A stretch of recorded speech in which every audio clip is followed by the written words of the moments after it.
which will be presented by C. Alok Mehta. I now request Subcommittee Member Sejal Shah to introduce C. Alok Mehta. Sejal, please. A very good evening.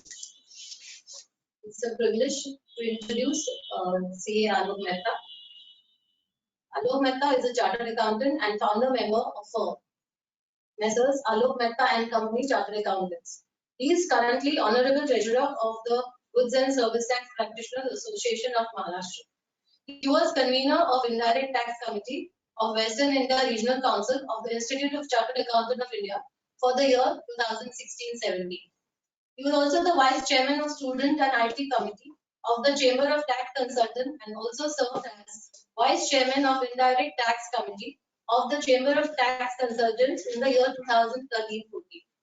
He renders advisory, planning and compliance services for corporate and non-corporate on matter related to goods and service tax, income tax, service tax, Maharashtra value-added tax, professional tax and company law matters.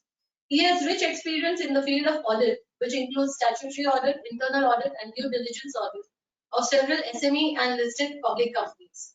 He has been instrumental in arranging coaching classes for the juniors in the profession. CA Alok Mehta has been instrumental in is being involved in sharing his knowledge activity by regularly delivering of lectures on direct tax, indirect tax, and project finance related subjects to professional seminars organized by various forums and professional bodies. He has also been contributing to column and articles in renowned monthly publications by the Goods and Service Practitioners Association of Maharashtra. He has been awarded as the best convener by the Goods and Service Tax Practitioners Association of Maharashtra in each of 7 consecutive years, that is from financial year 2010-11 to the year 2016-17, for his excellency in contribution of professional education among members. He has been awarded as the best article writer in the monthly magazine published by the Goods and Service Tax Practitioners Association of Maharashtra. His other activities include he is a member of the core committee of the Indian Council for Mental Health and Urmi Foundation, a charitable trust working for education of differently abled and mentally challenged children of society in Maharashtra. Now I request Chairman of Website and Webinar Committee, CA Pankaj Parekh, to hand over a memento to CA Alok Mehta.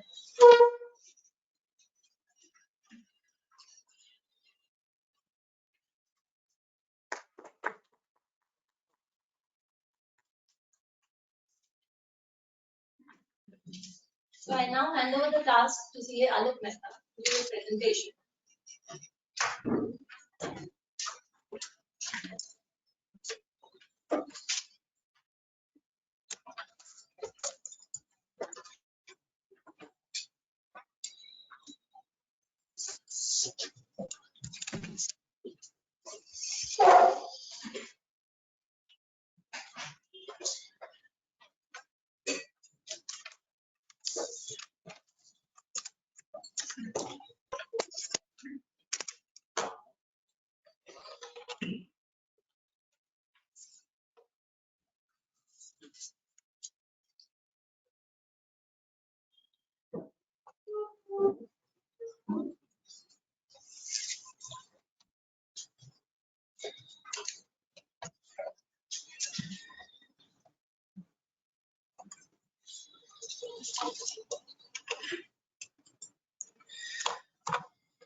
Good afternoon, everybody. Respected Chairman of this committee, Sri Pankaj Bhai Parekh, Convener of the committee, Hiral Shah and Gaurav Parekh, and friends, all of you, good afternoon.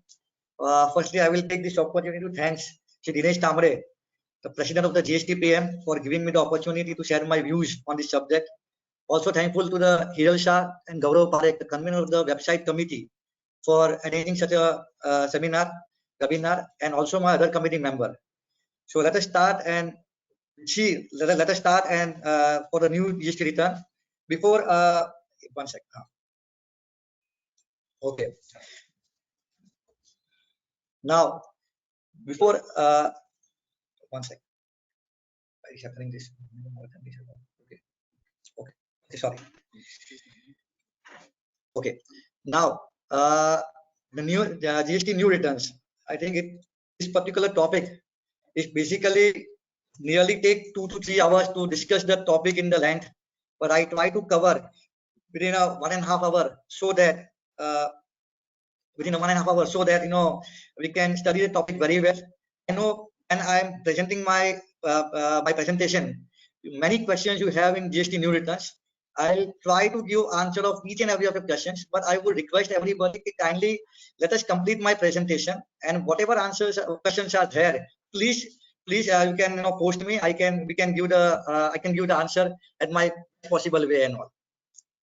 So let us start. चलते हैं नए return की ओर. So what are the new returns says? This new GST returns, as you say, we have annexure 1 outward supply. We have earlier we have in old return scheme GSTR 1, and we have annexure 2 inward supply, and in old scheme we have GSTR 2, which is not available at all. And we have cash ledger. In old system we have cash ledger as well as credit ledger. Same only. In new return we have RETP 123 as well as GST PMT 08 challan. RET 123 is a return. RET 123 is a return.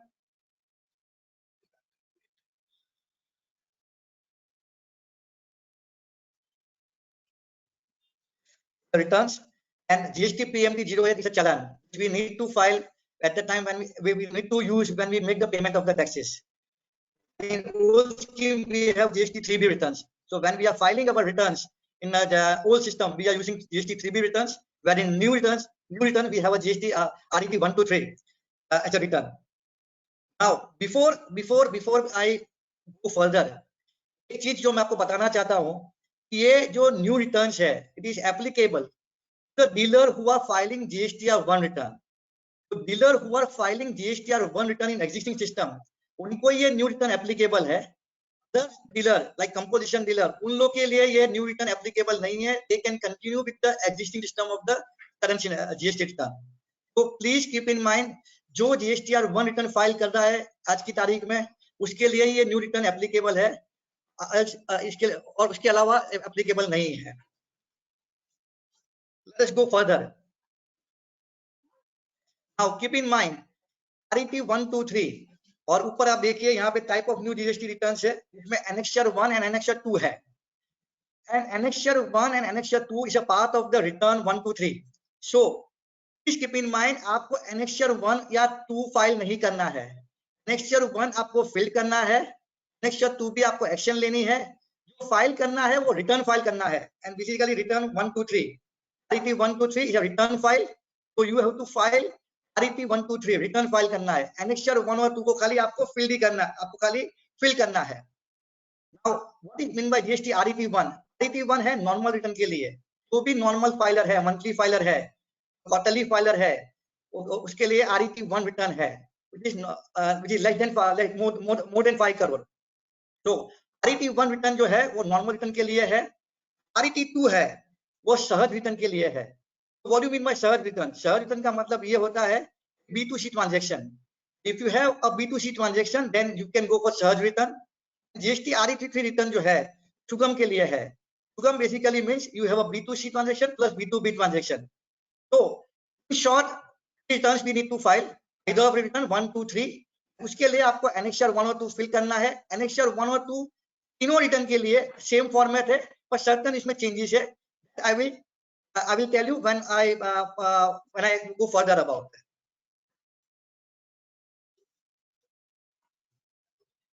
चलिए आगे बढ़ते हैं. What is the due date of filing return? Now RET 1 जो है monthly return की due date है 20th of the month of succeeding month which return pertains. So अगर आप अप्रैल की रिटर्न फाइल करते हो, उसकी ड्यू डेट हो जाएगी 20th मई. GST PMT चालान जो है, जो आपको पे करना है, टैक्स पे करना है, उसकी ड्यू डेट क्या है? उसकी ड्यू डेट भी मंथली है.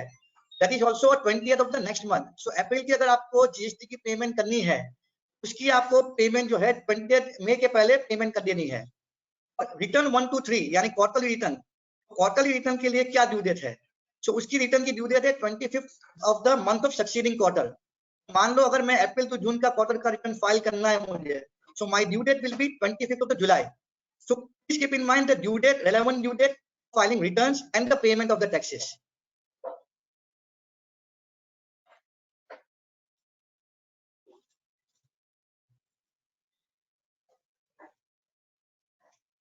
चलिए, इसको कौन सी रिटर्न फाइल करनी है? Return to be file, first option है मेरा मंथली टर्नओवर। सबसे पहली बात, आपका aggregate annual turnover of preceding financial year क्या होता है, के हिसाब से we have to select our return filing option.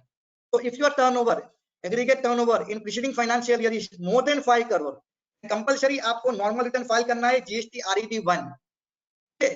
If your turnover, aggregate turnover more less than 5 crore, you have option. तो option कौन से option है आपके पास?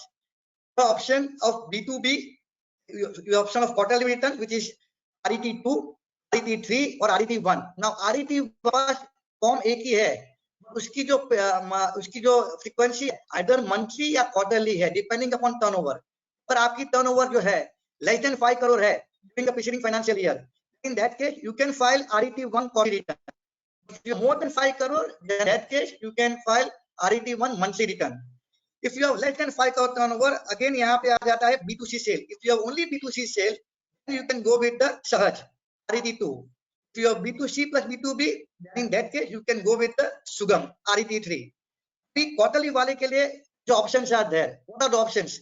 उनको फर्स्ट 2 मंथ्स जो पेमेंट करना है to be made with the GST PMT 08 challan. In that case what will going to happen, इनको रिटर्न फाइल तो क्वार्टरली करनी है, उनको सेल्फ असेसमेंट बेसिस के ऊपर you have to make the payment GST PMT 08। आपको if you are quarterly filer, okay, and if you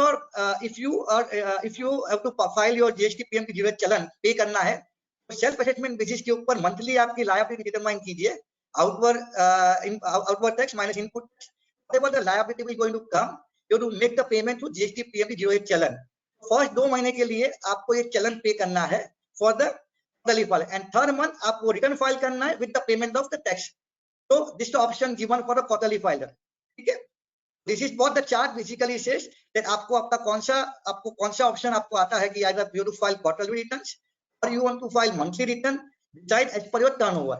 Okay, let's go further.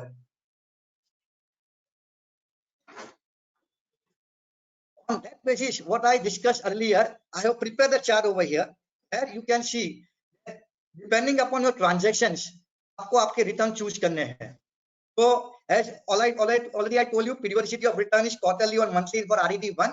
आपको decide करना है 5 करोड़ के ऊपर है कि 5 करोड़ के नीचे टर्नओवर है। RET2 quarterly for less than 5 crore, RET3 quarterly less than 5 crore. Okay. Now type of transaction.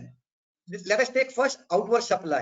If you have only B2B transaction, okay, in that case you can select your returns. You can even go for option RET1. You can go for option RET3.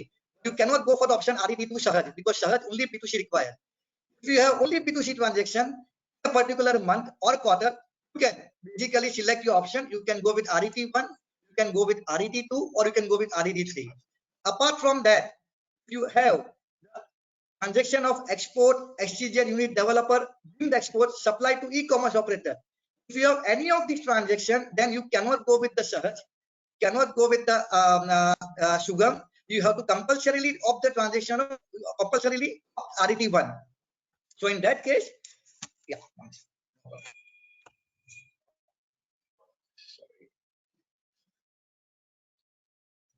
Okay. So compulsorily you have to go with that. So now if you have a combination of transactions, समझो आज मेरे महीने के अंदर इस particular month में I have B2C and export, in that case compulsorily आपको RET1 में जाना पड़ेगा. If you have deemed export or B2B supply, deemed export is compulsorily you have to go for RET1. तो सरल और सुगम खाली आपको आएगा एप्लीकेबल होगा और रिस्पेक्ट टू B2B और B2C ट्रांजेक्शन के लिए। सेम लेवल आपकी जो इनवर्ड ट्रांजेक्शन है RCM, okay, so if you have RCM, the RCM liability is there, then in that case you can go to RET1, RET2, RET3, any of the return you can choose. But if you have import of service, import of goods from SCJ transaction, if you have any of these transactions of particular month or quarter, Simply go with the RET1. सहज और सुगम आपके लिए applicable नहीं होगा. Please keep in mind. Depending upon the transaction, what you are entering into, you will choose your return RET1, RET2, RET3. Let us go further. The query of missing available, query of missing invoice available. उसके लिए RET1 and what is the query of missing invoice available? Will deal afterwards. If you have a transaction of the input service distributor query received, in that case compulsory RET1. Lastly, attestation code. Now please keep in mind the attestation code जो आज की तारीख में हम लोग 4 digit तक applicable है, but if you have a transaction above 5 crore, okay, in relation to the export, import, SCZ, in that case, attestation code you have to give invoice wise detail. If you have a B2B transaction, but your turnover is less than 5 crore, more than 5 crore, attestation code is not required to be given. If you have export transaction, if you have SCZ transaction, then attestation code is required. That is basically 6 digit required. 6 digit का देना है. तो हम लोग क्या करते थे कि 4 digit का देते थे. अभी ना बोल रहा है नया रिटर्न ये आपको कैप्चर करता है 6 digit का.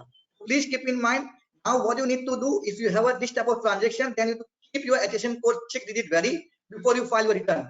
If you have a transaction with export, SCZ. Okay, so this basically a chart consists of the type of transaction and how which return you need to choose before you start your working for new GST returns. Okay, let us go further.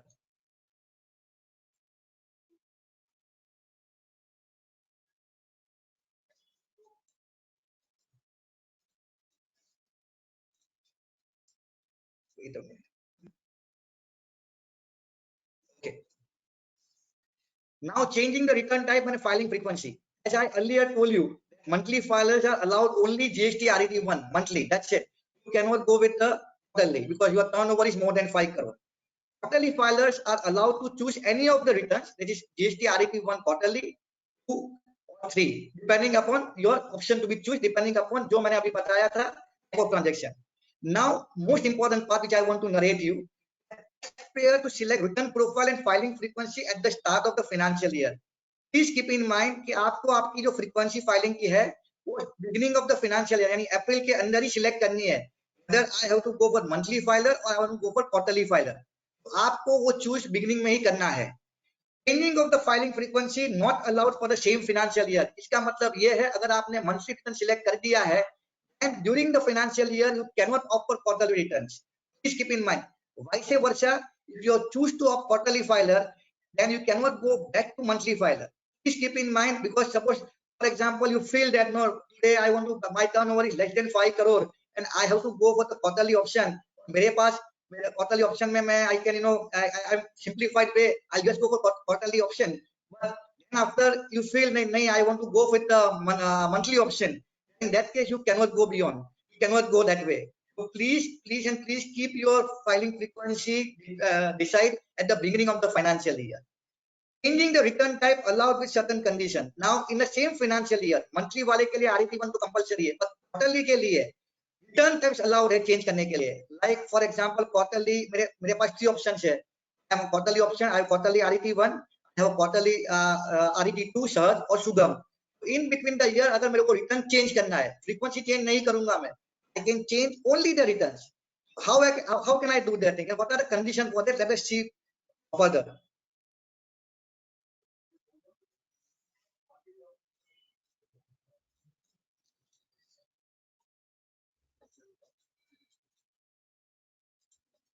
Wait a minute.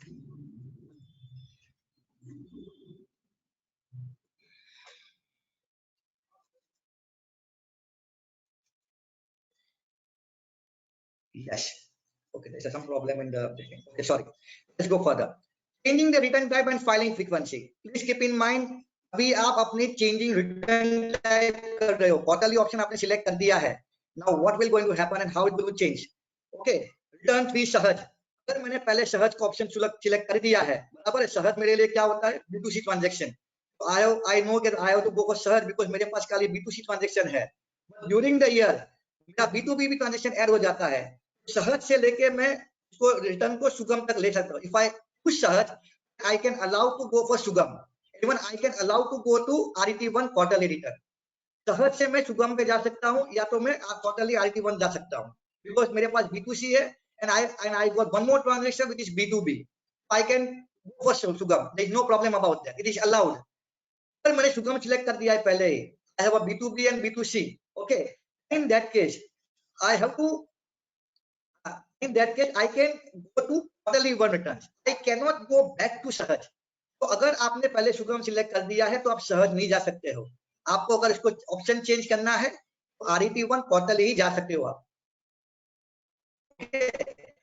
But if you opted RET1 quarterly return, then in that case आप सहज और Sugam में भी नहीं जा सकते हो. Keep in mind सहज से आप Sugam पे जा सकते हो, Sugam से आप RET1 क्वार्टरली पे जा सकते हो. Backward allowed नहीं है. So please keep in mind, you have to be very careful while selecting your options, returns also and your frequency also. Okay, let us go further. Now, how do you choose your returns? कैसे आप उसको choose करोगे? उसके लिए आप जाइए www.gst.gov.in की अपनी वेबसाइट पे जाइए. ओके, यहाँ पे आपको न्यू रिटर्न ट्रायल मिलेगा और एक मैनेज रिटर्न प्रोफाइल मिलेगा. इसको क्लिक कीजिए. नीचे आपको यहाँ पे फ्रीक्वेंसी दी है, change in return frequency, change return time. Frequency change नहीं होएगा. रिटर्न टाइप को आपको चेंज करना है कि आपको सहज से Sugam में जाना है, Sugam से आपको क्वार्टरली में जाना है. इसको क्लिक कीजिए. क्लिक करने के बाद आपको यहाँ पे पूछेगा भाई चलो आपको कहाँ जाना है. Select your return type. So you are putting quarterly return, obviously because आप quarterly filer हो. And you put your selection. I want to go for quarterly return. Submit. Submit करने के बाद वो ऑप्शन खुला हो जाएगा. सहज से आपको Sugam में जाना है, आप वापस कीजिए, Sugam को टिक कीजिए यहाँ पे और सबमिट कीजिए. आप चले जाओगे Sugam के अंदर. Sugam से आपको क्वार्टरली में जाना है तो सेम थिंग आप सिलेक्ट कीजिए अपनी प्रोफाइल और यहाँ पे क्वार्टरली डाल दीजिए तो आप चले जाओगे. This is the way you can select your option of return changing type. Frequency आपकी चेंज नहीं होगी. बट एक चीज मैं आपको बता देता हूँ, अगर आपने पहला कोई सिलेक्ट कर दिया, आपने मंथली ऑप्शन सिलेक्ट कर दिया है, अगर आपकी रिटर्न फाइल नहीं हुई है, ओके, तो आप पहले रिटर्न फाइल नहीं हुई है तो आप उसको सिलेक्ट कर सकते हो क्वार्टरली के लिए. एक बार आपकी एक महीने की रिटर्न फाइल या क्वार्टरली की रिटर्न फाइल हो जाएगी, उसके बाद वो फ्रीक्वेंसी अलाउड नहीं है. जब तक आपका पहला रिटर्न नहीं जाएगा, you can change the frequency, possible है. And it is possible. एक बार रिटर्न चला जाएगा आपका पहला return, then in that case frequency of changing नहीं होगी. मंथली तो क्वार्टरली नहीं होएगा, क्वार्टरली तो मंथली नहीं होएगा. चलिए आगे बढ़ते हैं. प्रोफाइल अपडेशन बहुत ही इंपॉर्टेंट चीज है. जब भी आप रिटर्न फाइल करने जाओगे, पहला रिटर्न भी आपको प्रोफाइल क्रिएट करना है. तो प्रोफाइल क्रिएट करोगे, उसके अंदर आपको ये सारी चीजें बताइए. आपको क्वेश्चन आंसर पूछे गए, आपको ध्यान से very carefully you to answer these questions and accordingly your profile will be created. Profile will be created and that will give you whether you have to go for monthly and quarterly. तो पहला question यहाँ पे आ रहा है, what's your aggregate turnover during the preceding financial year? up to ₹5 crore. You say yes or no depending upon जो आप choose करोगे. अगर ये up to 5 crore नहीं है, बराबर है, उसके 5 crore नहीं है, then in that case सीधा आपका मंथली ऑप्शन खुला हो जाएगा. अगर आप बोलोगे up to 5 crore है, आपको आगे ये ऑप्शन मिल जाएंगे. कैसे यूज होएगा, I will tell you in the later slide. ठीक है, चलिए आगे बढ़ते हैं.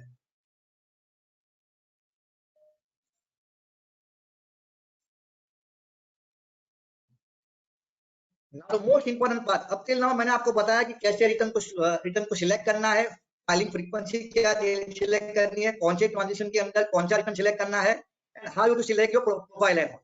Now the main part of the GST will going to come now. Directional flow of invoices. इसमें क्या होगा, ध्यान से देखिए. फर्स्ट स्लाइड है supplier upload invoices in annexure 1. Supplier को अपनी इनवॉइसेस, सेल्स की इनवॉइसेस एनेक्सर 1 में अपलोड करनी है. प्लीज कीप इन माइंड, आपको एनेक्सर 1 और 2 फाइल नहीं करना है, रिटर्न फाइल करना है, खाली आपको डिटेल अपलोड करनी है.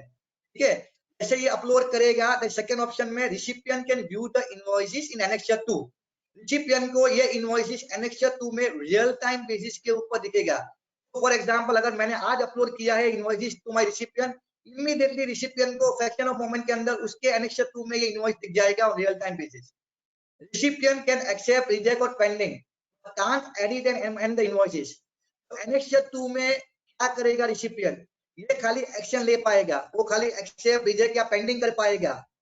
Please keep in mind, important factor ये है, this person recipient cannot edit the invoices, cannot amend the invoices, cannot add the purchase invoices. उसके लिए कुछ he cannot do anything, उसको खाली एक्शन ही लेना है. he cannot add anything in the annexure 2, उसको खाली एक्शन लेके इसको आगे बढ़ाना है। अगर में क्या हो जाएगा, अगर समझो कहने का मतलब है कि annexure 2 में रिसिपिएंट ने इनवॉइस को रिजेक्ट कर दिया है, rejected invoices will be view by supplier, supplier को वो इनवॉइस वापस व्यू करने को मिलेगी, where supplier can edit and amend। Edit और अमेंडमेंट का जो ऑप्शन दिया गया है is basically given to only supplier, okay, it is not given to recipient, ठीक है। अगर सप्लायर को जैसे ये इनवॉइस मिल जाता है उसको एडिट और अमेंड करेगा, वापस अपलोड करके ये फाइनल इनवॉइस रीच करेगा रिसिपिएंट को, where he can take a final action and all। Flow of invoice ऐसे जाएगा, supplier to upload annexure 1, recipient can view and take action, उसके बाद जो एक्शन लेने के बाद अगर रिजेक्ट हो जाता है तो सप्लायर के पास वापस जाएगा, अदरवाइज लायबिलिटी क्रिएट हो जाएगी और आईटीसी ऑटो पॉपुलेट हो जाएगी। चलिए आगे बढ़ते हैं।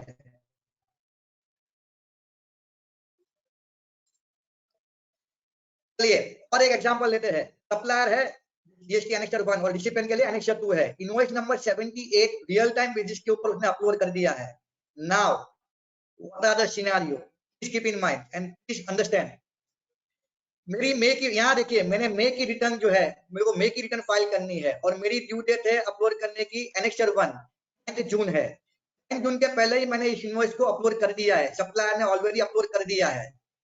ऐसे रिसिपिएंट रियल टाइम बेसिस के ऊपर उसको देखेगा, उसको एक्सेप्ट करेगा, मोमेंट रिसिपिएंट एक्सेप्ट तो सप्लायर की लायबिलिटी लॉक हो जाएगी, हैज टू पे द जीएसटी। अगर रिसिपिएंट ने कोई भी एक्शन नहीं लिया 10 जून तक, ओके, सप्लायर कैन एडिट और अमेंड द इनवॉइस। जैसे सप्लायर ने इनवॉइस को अपलोड कर दिया, रिसिपिएंट ने कुछ भी एक्शन लिया नहीं, सप्लायर फाउंड कि नहीं ये इनवॉइस में मेरे मिस्टेक्स है, जब तक ये रिसिपिएंट को एक्शन नहीं लेगा before 10 June, he can edit and amend the invoices। एक बार एक्शन ले लिया है रिसिपिएंट तो then liability will be locked by that। अगर एक्सेप्ट करने के बाद अगर उसमें कोई प्रॉब्लम आता है तो क्या होता है, ये आपका सवाल रहेगा, आगे की स्लाइड में आता हूं। चलिए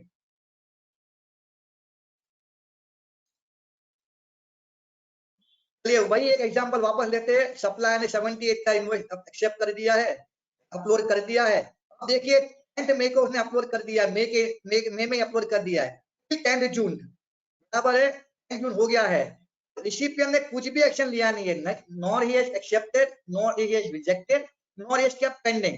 अगर एक्शन नहीं लेगा रिसिपिएंट, फिर भी सप्लायर की liability irrespective of action, recipient action lock हो जाएगी, यानी सप्लायर को इसके ऊपर जीएसटी भरना ही पड़ेगा। he cannot wait, to supplier cannot wait कि जब तक वो रिसिपिएंट एक्शन नहीं लेगा तो मेरी लायबिलिटी नहीं आएगी।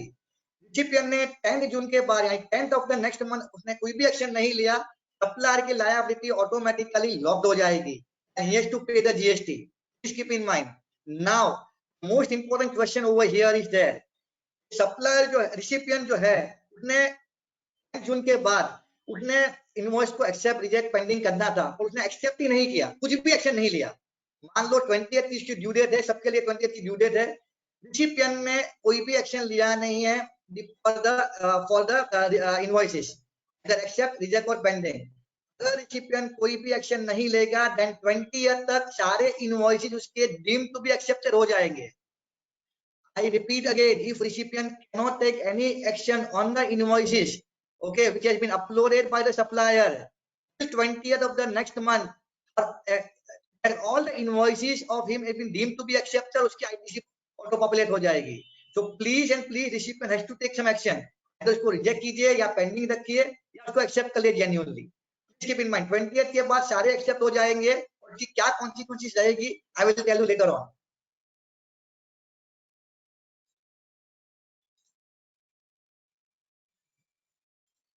सेम एग्जांपल के ऊपर समराइज कर लेते हैं।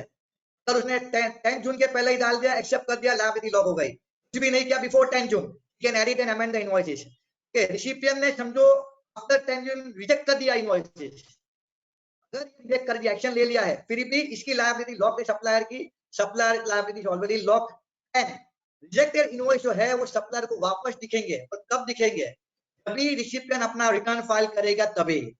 So if recipient will file his return, then only the rejected invoice will throw back to the supplier for amendment or edit। Please keep in mind, जब तक रिटर्न फाइल नहीं करेगा recipient, अपना RET1 या 2 whatever file नहीं करेगा, rejected invoice उसको supplier को दिखेंगे नहीं, उसको बाद में ही दिखेंगे। तो प्लीज कीप इन माइंड, अगर इसको रिजेक्ट करना है या कुछ भी करना है, communication is most important.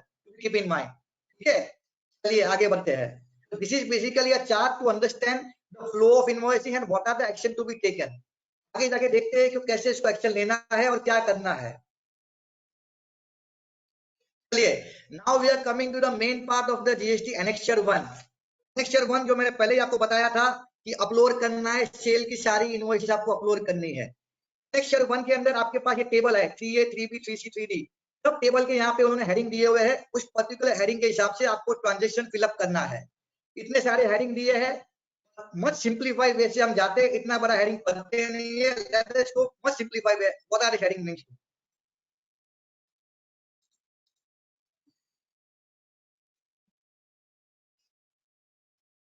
Annexure 1 outward supply, TA की हेडिंग B2C, टीबी की हेडिंग B2B डालना है। टीसी की हेडिंग में आपको, किसी के कॉलम में आपको डालना है, रो में डालना है एक्सपोर्ट विद पेमेंट। टीडी के रो में डालना है एक्सपोर्ट विदाउट पेमेंट।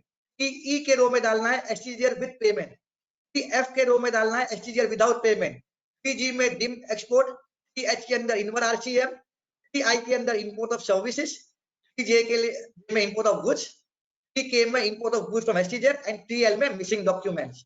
अब ये सारी डिटेल आपको फिलअप करनी है एनेक्चर 1 के अंदर। जैसे आप उसको फिलअप करोगे, जैसे आपने B2C फिलअप किया, ऑटोमेटिकली ये रिटर्न जो है मेन रिटर्न में ये डिटेल ऑटोमेटिकली ऑटो पॉपुलेट होके मेन रिटर्न के RET 1 2 3 व्हाटएवर कुछ किया हुआ है उसके 3A के अंदर ऑटो पॉपुलेट हो जाएगी। 3A कॉलम के अंदर 3A 1 के अंदर ये ऑटो पॉपुलेट हो जाएगी। जैसे आपने B2B डाला तो मेन रिटर्न की 3A 2 के अंदर ऑटो पॉपुलेट हो जाएगी डिटेल। TC डिटेल डाला तो 3A 3 के कॉलम में ऑटो पॉपुलेट हो जाएगी। टी के अंदर एक्सपोर्ट विदाउट पेमेंट तो 3A 4 के कॉलम में ऑटो पॉपुलेट हो जाएगी। टीई एसटीजीआर विद पेमेंट TF 5 के कॉलम में ऑटो पॉपुलेट हो जाएगी। TA 6 के रिटर्न के कॉलम में ऑटो पॉपुलेट हो जाएगी। डीम्ड एक्सपोर्ट TA 7 के अंदर ऑटो पॉपुलेट हो जाएगी ये। इनवर आरसीएम, नाउ इनवर आरसीएम में दो प्रकार है, एक तो आप उसकी लायबिलिटी भरोगे इनवर आरसीएम की तो 3 के 1 के आरटी रिटर्न में जाएगा है liability option. Now and 4A 5 में जाएगा है इनवर सप्लाई किसी के लिए। तो रिटर्न जो है, रिटर्न में मेन रिटर्न में की बात कर रहा हूँ RET 1 और 2 और 3 की, उसमें हर नंबर जो कॉलम है उसमें सारी आउटपुट सप्लाई की डिटेल आती है। 4 नंबर जो कॉलम है उसके अंदर सारी डिटेल आती है इनवर सप्लाई की एंड आईटीसी की डिटेल आती है। तो हमारा आरसीएम जो है पहले 3B1 में जाएगा मेन रिटर्न के अंदर और ये 4A 5 में आईटीसी के कॉलम में चला जाएगा। Import of services same thing, आपको लायबिलिटी भरनी है एनेक्चर 1 में प्लस आपको इसका आईटीसी भी लेना है, बराबर है। तो ये मेन रिटर्न के 3B2 में और 4A 6 में चला जाएगा। Import of good, import of good खाली आपके मेन रिटर्न के 4A 7 में जाएगा आईटीसी की कॉलम में। बिकॉज क्यों? बिकॉज इंपोर्ट ऑफ गुड्स के अंदर आप जो आईजीएसटी भरते हो उसकी ड्यूटी आपको लायबिलिटी में नहीं आती है, वो कस्टम ड्यूटी रहती है, खाली आपको उसका क्रेडिट ही लेना होता है आईटीसी के अंदर, इसके लिए डायरेक्ट 4A 7 में जाएगी। ठीक है, import of goods from SEZ same philosophy, जो आप ड्यूटी भरते हो बिल ऑफ एंट्री के through is basically for custom duty, IGST amount की आपको खाली क्लैरिटी मिलती है, इसके लिए ये 4A 8 में जाएगी। ठीक है, मिसिंग डॉक्यूमेंट क्या है वो मैं बाद में बताऊंगा। सो आपको इन नटेंशियल एनेक्चर 1 आपको फिलअप करना है, इससे आपकी सारी डिटेल ऑटो पॉपुलेट होके मेन रिटर्न में चली जाएगी। Please keep in mind you are just filling up the annexure 1, the details are auto populated in main return RET 1 or 3. Okay, please keep in mind। चलिए आगे बढ़ते हैं, कैसे ये डिटेल भरेंगे हम लोग। ये तो मैंने बता दिया कि ये डिटेल ये कॉलम में ये रो में डालनी है, पर कैसे डालेंगे चलिए इसका एक ऑनलाइन मॉड्यूल से देखते हैं कैसे रिटर्न से ये डिटेल हम लोग बार बार फिलअप करेंगे। सबसे पहले रिटर्न फाइल करने के लिए आप इस साइट पे जाइए। ओके, वहां पे जाके यहाँ फाइल रिटर्न बीटा करके एक ऑप्शन दिया हुआ है, प्लीज जो रेड मार्क किया हुआ है इसको देखिए ध्यान से। साइट में जाइए, फाइल रिटर्न बीटा करके ऑप्शन दिया हुआ है, इसको ओपन कीजिए, क्लिक कीजिए इसको, तो आपका ये प्रोफाइल ओपन हो जाएगा। जो मैंने आपको पहले भी बताया था profile creation which is most important thing. अगर आप मंथली फाइलर है तो मैंने आप डाल दिया कि watch your aggregate turnover during the preceding financial year up to ₹5 crore, मैंने नो बोला है, यानी 5 करोड़ के ऊपर अधिक है।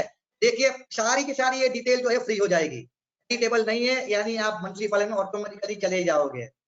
अगर आप क्वार्टरली फाइलर हो, अगर आप डालते हो कि आप 5 करोड़ के नीचे है तो आपको और एक टेबल मिलेगा क्लिक करने के लिए। Would you like to choose any of the returns, आपको चूज करना है रिटर्न, तो आपको यस करोगे तो आपको ये चूज करने के लिए मिलेगा सहज, शुभम और क्वार्टरली।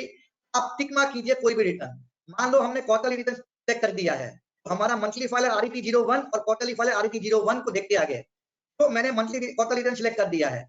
ये करने के बाद सबमिट का बटन दबाइए, सबमिट का बटन दबाइए तो आपका दूसरा बॉक्स खुलेगा। मंथली फाइलर के लिए आपके रिटर्न की बॉक्स खुल जाएंगे। फाइनेंशियल ईयर डालिए, तो आपके रेड मार्क्स है एक्सप्लिक उसको भरना कंपलसरी है, अदरवाइज आगे रिटर्न आपका नहीं जाएगा। तो you right financial year 2019-20 November filing period को जो है वही मंथली तो मंथली आएगा। फिर आपको ऑप्शन मिलेंगे एनेक्सर 1, एनेक्सर 2 रिटर्न फाइलिंग। आपको सिलेक्ट करना है GST annexure 1 because I am now filing uploading the data of annexure 1। Preparation mode दिया है ऑनलाइन एंड ऑफलाइन, ऑनलाइन में जाते हैं, ठीक है। सेम ऑप्शन क्वार्टरली वाले को भी दिया हुआ है, यहाँ खाली क्वार्टर का ऑप्शन आ जाएगा। सेम डिटेल उनको फिलअप करनी है जब एनेक्सर 1 फाइल कर रहे हैं। फिर हम लोग फिलहाल एनेक्सर 1 का डेमो देख रहे हैं कैसे एनेक्सर 1 फाइल होएगा। प्लीज ध्यान से इसको देखिए, स्टेप बाय स्टेप देखिए। एक बार आपने ये सिलेक्ट कर दिया है, इसको प्रोसीड कीजिए। जैसे आप प्रोसीड करोगे तो आपको यहाँ टेबल मिल जाएंगे। देखिए देयर आर 12 टेबल्स। जैसे आज की तारीख में जब आप 3B रिटर्न फाइल करते हो तो beginning of the 3B return आपको टेबल दिखते हैं और आपको सिलेक्ट करना पड़ता है कौन कौन सा मेरा ट्रांजेक्शन है, उस पर्टिकुलर टेबल आपकी खुल जाती है। यहाँ पे उन लोगों ने सेम रिप्लिका ऑफ 3B यहाँ पे उन्होंने डिटेल दिया हुआ है।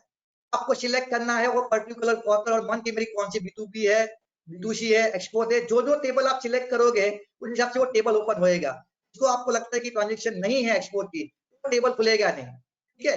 तो आपको अपनी ट्रांजेक्शन की टेबल चूज करनी है, B2C, B2B, export, import, whatever transaction particular month में क्वार्टर में एप्लीकेबल है, उसको चूज कीजिए, ओके। और यहाँ पे आपको एक अंडरस्टैंडिंग देनी है कि भाई जो मैंने डिटेल दे रहा हूँ ये मेरा प्रॉपर है, ठीक है, as per provision of the act है। यहाँ पे आपको एक अंडरटेकिंग देनी है, उसको टिक मार्क करना है, बराबर है। आपने अपने टेबल सिलेक्ट कर लीजिए। फिलहाल मैंने क्या किया है, सारे टेबल को सिलेक्ट कर दिया है मेरे अगली स्लाइड के अंदर। टेबल सिलेक्ट करने के बाद आपको इसको ओके करना है। जैसे ओके करोगे तो आपका ये डिटेल पूरा चार्ट आ जाएगा, आपका जीएसटी नंबर आएगा, लीगल नेम आएगा, ट्रेड में सब कुछ आ जाएगा, फाइनेंशियल ईयर आ जाएगा, रिटर्न पीरियड आ जाएगा, कभी आपने अपलोड अपडेटेड किया है वो भी आ जाएगा, कभी आपने डिटेल को अपडेट किया हुआ है। इसके बाद सिलेक्ट करिए टेबल, सारे टेबल आपके खुल जाएंगे। आपको एक एक टेबल सिलेक्ट करना है, आपको उसके अंदर अपनी डिटेल भरनी है, रिस्पेक्टिव ट्रांजैक्शन के हिसाब से आपको टेबल सिलेक्ट करनी है एंड आपको डिटेल भरनी है। चलिए पहला टेबल में सिलेक्ट करता हूँ 3A, ओके। 3A को सिलेक्ट किया, B2C ट्रांजैक्शन सिलेक्ट करने के बाद ये देखिए मेरा 3A टेबल खुल गया। B2C ट्रांजैक्शन की डिटेल मेरे को यहाँ पे भरनी है। अभी ईच एंड एवरी डिटेल आपको यहाँ ध्यान से भरनी है। B2C में क्या गया हुआ है, आपको इतनी है place of supply. Now very very important point, ये पूरे जीएसटी रिटर्न के अंदर एनेक्सर 1 के अंदर place of supply mandatory requirement है। आपको हर एक इनवॉइस का प्लेस ऑफ सप्लाई देना पड़ेगा। Please keep in mind the place of supply is a mandatory requirement in this new annexure 1 GST return, please keep in mind. तो आपको place of supply यहाँ पे देनी है B2C के लिए, टैक्सेबल वैल्यू देनी है, ओके, रेट देना है, ओके, व्हाटएवर। ये गोवा सिलेक्ट किया तो IGST आ गया। ये डिटेल कैसे देनी है आपको, net of debit note credit note, यानी पूरे मंथ के आपके जो B2C के ट्रांजैक्शन है उसमें से आपके जो भी डेबिट नोट क्रेडिट जो भी है पूरे निकाल दीजिए। नेट अमाउंट जो है वही आपको यहाँ पे देनी है, आपको पूरा फिगर देना नहीं है, ग्रॉस डेबिट क्रेडिट देना नहीं है, खाली नेट अमाउंट आपको देना है। Summary of B2C supply wise, Goa के हिसाब से, महाराष्ट्र के हिसाब से सप्लाई वाइज आपको अपनी डिटेल देनी है यहाँ पे, दैट्स इट, और कुछ नहीं करना है, ठीक है। एक बार डिटेल देने के बाद अगर आपकी डिटेल प्रॉपर हो जाएगी तो आपको उसको सेव करना है। सेव करने के बाद नीचे देखिए प्रोसेस रिकॉर्ड वैलिडेशन सक्सेसफुल। अगर आपका डिटेल बराबर है तो ये सक्सेसफुली प्रोसेस वैलिडेट हो जाएगा, अगर कुछ गड़बड़ है तो आगे नहीं बढ़ेगा। जो डिटेल आपको यहाँ पे रेड मार्क की है, supply, taxable, rate of tax, IGST और whatever, CGST, IGST as the case में भी, ये आपको डिटेल प्रॉपर्ली डालनी है। ये इतना डिटेल डालिए और आपका B2C ट्रांजैक्शन खत्म हो जाएगा, टेबल नंबर 3 कंप्लीट हो जाएगा। चलिए आगे बढ़ते हैं। टेबल नंबर 3B के अंदर क्या बोल रहा है, B2B ट्रांजैक्शन, आपके बिजनेस टू बिजनेस ट्रांजैक्शन की डिटेल अभी यहाँ पर डालनी है। क्या बोला है यहाँ पे, टैक्सेशन कोड जो है B2B ट्रांजैक्शन के लिए मैंडेटरी नहीं है, it is mandatory only for the transaction of the export और इंपोर्ट, एक्सपोर्ट एंड एक्सचेंज। तो यहाँ पे आपकी टैक्सेशन कोड मैंडेटरी नहीं है, भले आपका टर्नओवर 5 करोड़ के ऊपर है। मेरे हिसाब से हमने जब टेस्टिंग किया था वहां लिखा हुआ है, पर टेस्टिंग किया था टैक्सेशन कोड में रेड एक्सटिक मार्क नहीं है। So accordingly what they have recently come out, accession code is not mandatory for invoice level transaction for B2B transaction. आगे बढ़िए, क्या डिटेल भरनी है, रिसिपिएंट ऑफ GST नंबर तो आपके पास अवेलेबल है, का लीगल नेम ऑटोमेटिकली आ जाएगा। नाउ ये कॉलम देखिए जो मैंने रेड एक्सटिक में किया हुआ है, इसके अंदर 3 पॉपअप मिलेंगे आपको, invoices, debit note, credit note. आपको चूज करना है कि मेरे को इनवॉइस एंटर करना है, मेरे को डेबिट नोट एंटर करना है कि क्रेडिट नोट एंटर करना है। फिलहाल मान लीजिए मेरे को इनवॉइस करना है, मेरे को इनवॉइस करना है, ऐड करना है। मैं इनवॉइस को सिलेक्ट करता हूँ, यहाँ पे document number which is nothing but bill date आएगा, बिल इनवॉइस नंबर आएगा, यहाँ पे document date which is nothing but your invoice date आएगा, document value means the gross value आपकी आएगी, प्लेस ऑफ सप्लाई आपकी आएगी, नीचे आपको एसेशन कोड देना है। एज ऑफ नाउ मैंडेटरी नहीं है और B2B ट्रांजेक्शन के लिए, छोड़ दीजिए। टैक्सेबल वैल्यू डालना है, रेट डालना है और CGST IGST और एज द केस में भी IGST डालना है। तो ये जो है रिसिपिएंट, ट्रेड नेम, ये सब बेसिक इन्फॉर्मेशन है, इनवॉइस नंबर, इनवॉइस डेट, ये सब में आपको मिलेगी, बराबर है। इंपॉर्टेंट चीज क्या है यहाँ पे कि आपको कब लेना है, इनवॉइस है, डेबिट नोट है या क्रेडिट नोट है। ओके, ये डिटेल आप ध्यान से भरिए, ध्यान से भरने के बाद उसको सेव कीजिए। और यहाँ पे, अच्छा यहाँ पे भी आपको एक चीज ये करनी है, डिटेल जो भी आप भरोगे, बराबर है, उसमें मिस आउट नहीं करना है। डिटेल जो भी आप भरोगे केयरफुली भरिए, बिकॉज आगे जाके यही डिटेल ऑटो पॉपुलेट होगी आपके RT 1 के अंदर। डिटेल डालने के बाद उसको सेव कीजिए, सेव करने के बाद हमने इसको सेव कर दिया तो बाद में आ जाएगी आपकी different table. Debit note, invoice मैंने डाल दिया, अब डेबिट नोट केवल डालना है, सेम रिप्लिका है, बेसिक इंफॉर्मेशन सेम रहेगी। डेबिट नोट डालिए, यहाँ पे क्रेडिट नोट डालिए। ओके, ओनली फर्क अभी क्या है, what is the main simplified things till now in GSTR1, जब ये आप डेबिट नोट क्रेडिट नोट डालते हो तो you are putting original invoice number, original invoice date. ये सिस्टम नए रिटर्न में नहीं है, आपको कंसोलिडेटेड डेबिट नोट डिटेल डालनी है, कंसोलिडेटेड क्रेडिट नोट डिटेल डालनी है। प्लीज कीप इन माइंड, भी आपको ओरिजिनल इनवॉइस डेट नहीं डालना है, ओरिजिनल इनवॉइस नंबर नहीं डालना है, नहीं करना है।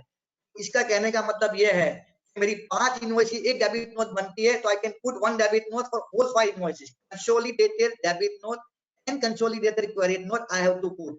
Please keep in mind, no original invoice number, no original invoice date, please keep in mind. और अगर आपका कोई फिगर नेगेटिव में भी आएगा तो कोई टेंशन नहीं है, ये नया रिटर्न नेगेटिव वैल्यू भी एक्सेप्ट करता है। Please keep in mind, negative values are also accepted, तो डोंट वरी अबाउट दैट।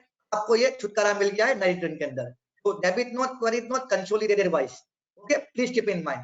तो आप अपनी डिटेल भरिए, rest of the detail same ही है, आगे बढ़िए और प्लीज सेव करते रहिए डॉक्यूमेंट को।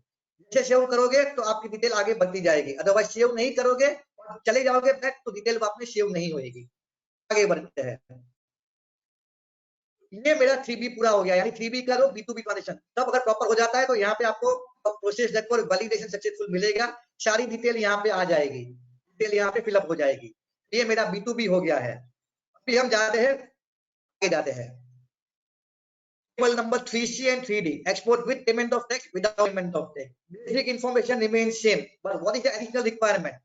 Export without payment of tax में जाते हैं, वहां पे आपको कोड, शिपिंग बिल कोड और शिपिंग बिल डेट और जो शिपिंग बिल नंबर ये ऑप्शनल दिया हुआ है, आपको डालने की जरूरत नहीं है।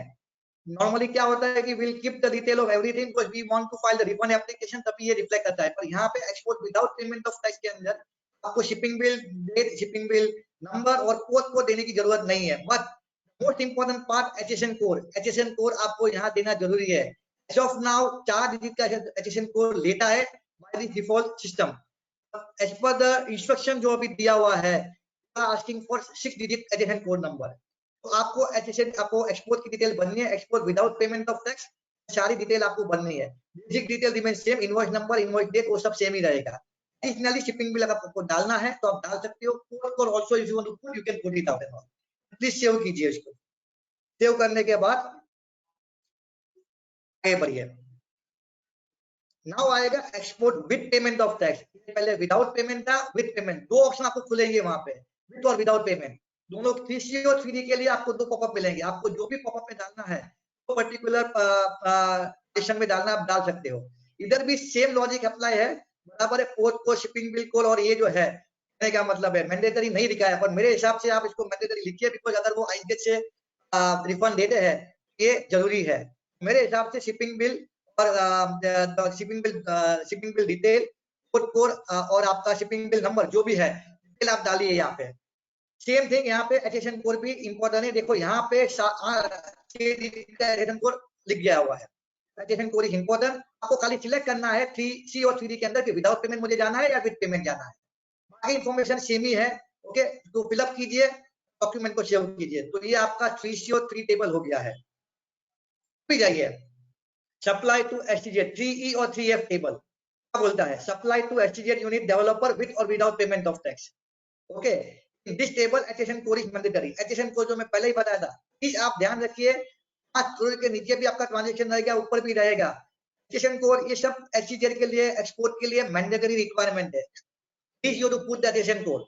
यहाँ पे जब डिटेल भरने जाओगे आप सप्लायर, यहाँ पे देखिए मैंने एक रेड मार्क किया हुआ है, SEZ with payment of tax and SEZ without payment of tax. 2 table आपको आएंगे ऊपर, विद पेमेंट और विदाउट पेमेंट। अगर आप विद पेमेंट ऑफ टैक्स जाओगे, बराबर है, आपको आगे जाके पूछेगा कि आपको रिफंड क्लेम करना है कि नहीं करना है, would you claim a refund, बराबर है।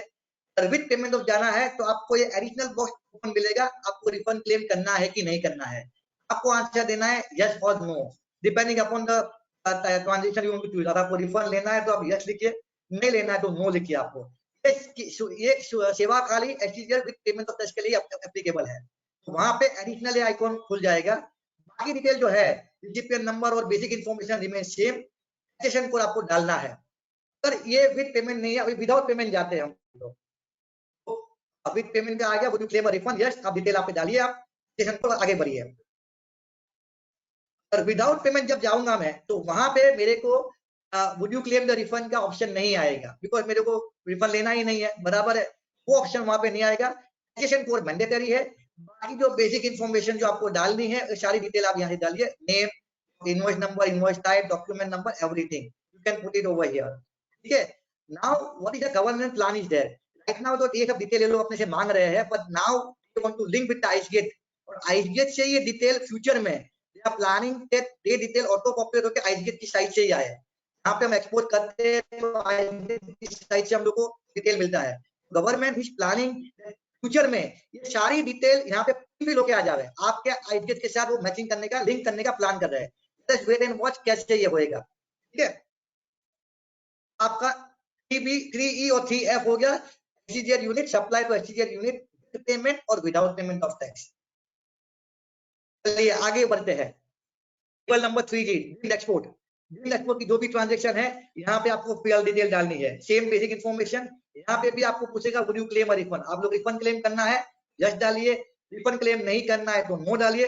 बाकी जो इंफॉर्मेशन है, basic name, place of supply, told you most important, आपको डालना ही डालना है। एटीएशन कोड, बिल एक्सपोर्ट के लिए भी एटीएशन कोड कंपलसरी है। ये 3 एक्सपोर्ट की ट्रांजैक्शन आपको भरनी है, डिटेल आपके पास ट्रांजैक्शन की डिटेल के हिसाब से उसको भरिए और टेबल को फिल अप कीजिए। Everything after filling up please save the document. Document को सेव कर दिया हमने, इसके बाद आगे बढ़ते हैं।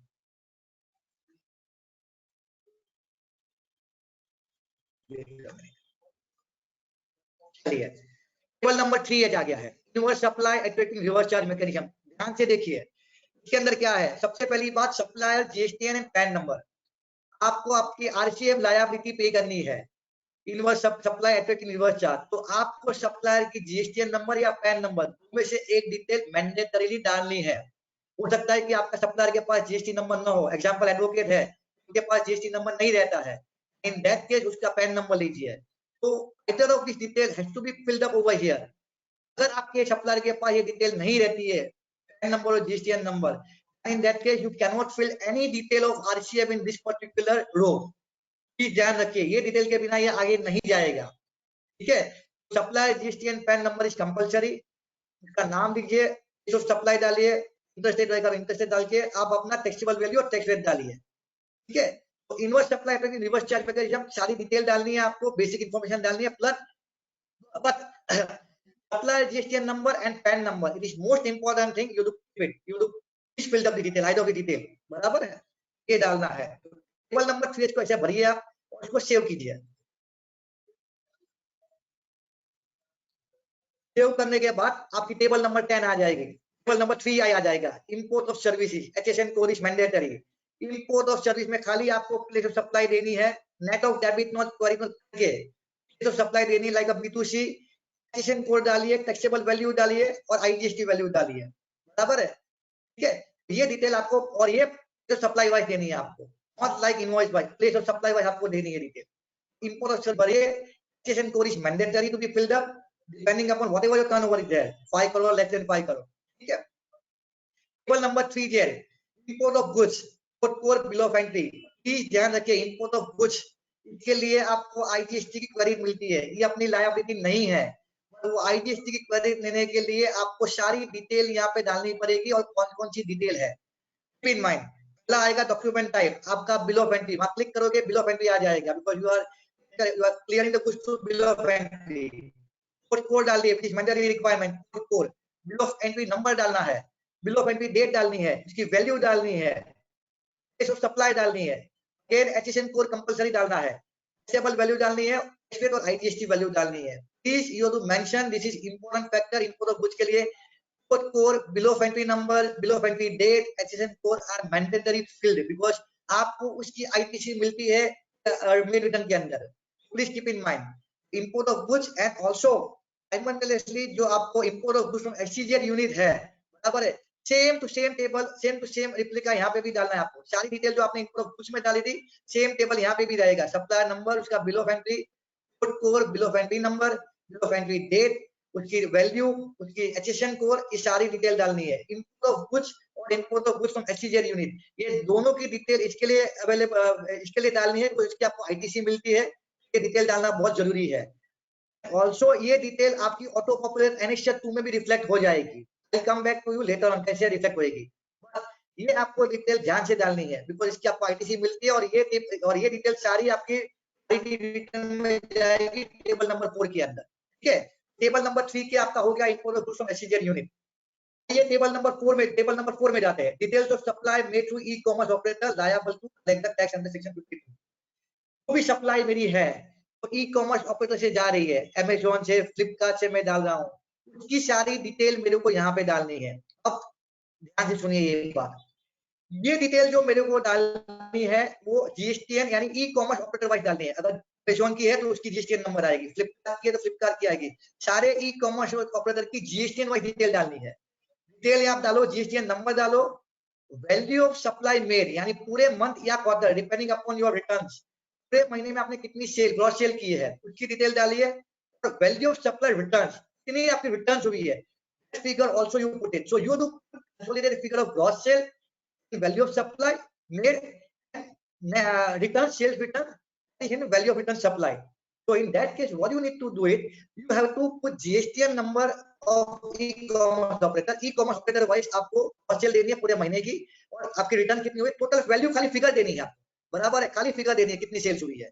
Now important point is that ये जो डिटेल है ये खाली रिपोर्टिंग पर्पस के लिए है, बिकॉज जब भी आप ई-कॉमर्स ऑपरेटर को सेल, ई-कॉमर्स ऑपरेटर अगर आप सेल करते हो, जब मान लो मैंने आपको सेल किया थ्रू ई-कॉमर्स ऑपरेटर, मैं आपके नाम पे बिल बनाऊंगा, आपका GST नंबर होएगा तो B2B में जाएगा, अगर GST नंबर नहीं रहेगा तो B2C में जाएगा। जैसे मैं आपके नाम से सप्लायर अगर मैं बिल बनाता हूँ, से फॉर एग्जांपल पार्टी ए के नाम से मैंने बिल बना दिया, ही इज माय रिसिपिएंट, तो मैं क्या करूंगा, वो मैं डिटेल डालूंगा एनेक्सर 1 में, एनेक्सर 1 से वो ऑटो पॉपुलेट होकर मेरे टेबल नंबर 3 या 3B में आ जाएगी, B2C या B2B जो मैं पहले दिखा रहा है टेबल के अंदर, वो ऑटोमेटिकली लायबिलिटी आप पकड़ लेगी। ये जो डिटेल यहाँ पे डालोगे वो खाली आपको रिपोर्टिंग पर्पस के लिए ही डालनी है, इससे आपकी लायबिलिटी क्रिएट नहीं होगी, because liability is already created in table number 3 और 3B, B2C या B2B में ऑलरेडी आपके एनेक्सर 1 में लायबिलिटी क्रिएट हो गई है। Just government wants to know how much the transaction operating through e-commerce operator, कौन से ऑपरेटर के साथ कौन से ट्रांजैक्शन हुए हैं पूरे महीने के या क्वार्टर के अंदर, ये एक रिपोर्टिंग पर्पस के लिए गवर्नमेंट को चाहिए। But this will again will give a duplicate of the work, because वहां भी आप डिटेल डालोगे, यहाँ भी डिटेल डालोगे, ये डबल वर्क हो जाएगा अपने के लिए, अपने लिए, बट करना पड़ेगा, कोई टेंशन की बात नहीं, करते रहिए। आगे बढ़ते हैं,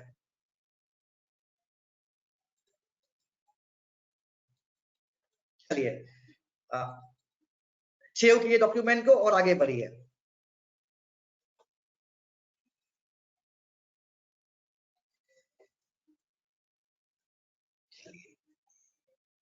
now after providing all detail, जो भी आपने जितने भी टेबल नंबर 3A से लेके सारे टेबल आपने डाल दिए हैं, उसके बाद आपको क्या करना है, यहाँ पे एक आपको कॉपी मिलेगी, व्यू कंसोलिडेटेड समरी, ये बटन मिलेगा आपको। जैसे आपने उसको क्लिक किया, सारी डिटेल आपकी यहाँ पे ड्राफ्ट कॉलम में आ जाएगी।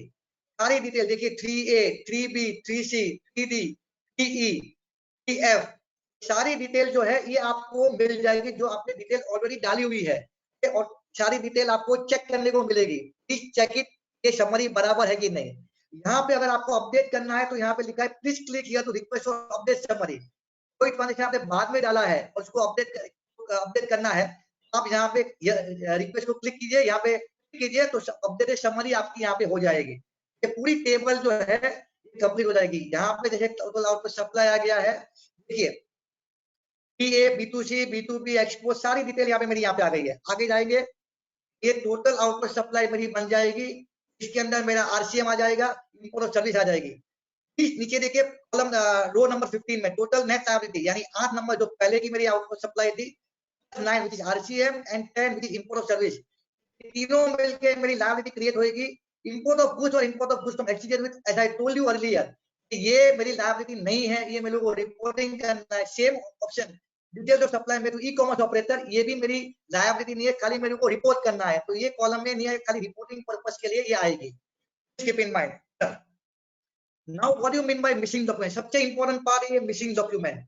मिसिंग डॉक्यूमेंट क्या है, बराबर है, एक क्विकली मैं आपको बता देता हूं, आगे जाके इसको एलोबरेट करूंगा मैं इसको। मिसिंग डॉक्यूमेंट ये है, आपके सप्लायर ने, आज मैं रिसिपिएंट हूं, आपके सप्लायर ने मेरी इनवॉइसेस अपलोड नहीं की है 2 महीने तक। से फॉर एग्जांपल मेरी अप्रैल की इनवॉइसेस है, सप्लायर ने मुझे अप्रैल की इनवॉइस दी है, मैं रिसिपिएंट हूं, पर उसने सप्लायर ने अप्रैल महीने में ये इनवॉइस अपलोड नहीं की, अप्रैल की इनवॉइस, मई महीने के रिटर्न में भी उसको अपलोड नहीं की, जून के लिए भी अपलोड नहीं की। तो क्या करना पड़ेगा, T+2 यानी 2 क्वार्टर के बाद अप्रैल तक मैं ले सकता हूँ उसकी ITC। कैसे लूंगा मैं बताऊंगा आपको, मई तक ले सकता हूँ, even though supplier is not uploaded the invoices. June में क्या करना पड़ेगा, मेरे को ITC नहीं मिलेगी अगर सप्लायर इसको अपलोड नहीं करेगा। What I will need to do, जो वो पर्टिकुलर इनवॉइस की रिपोर्टिंग मेरे को यहाँ पे करनी है मिसिंग डॉक्यूमेंट में। यानी मेरे को मिसिंग डॉक्यूमेंट के अंदर जो इनवॉइसेस की ITC मुझे सप्लायर ने नहीं दिया, तो अपलोड नहीं की है 2 महीने तक, कंटिन्यूस 2 महीने तक, मेरे को उसकी डिटेल यहाँ पे देनी है।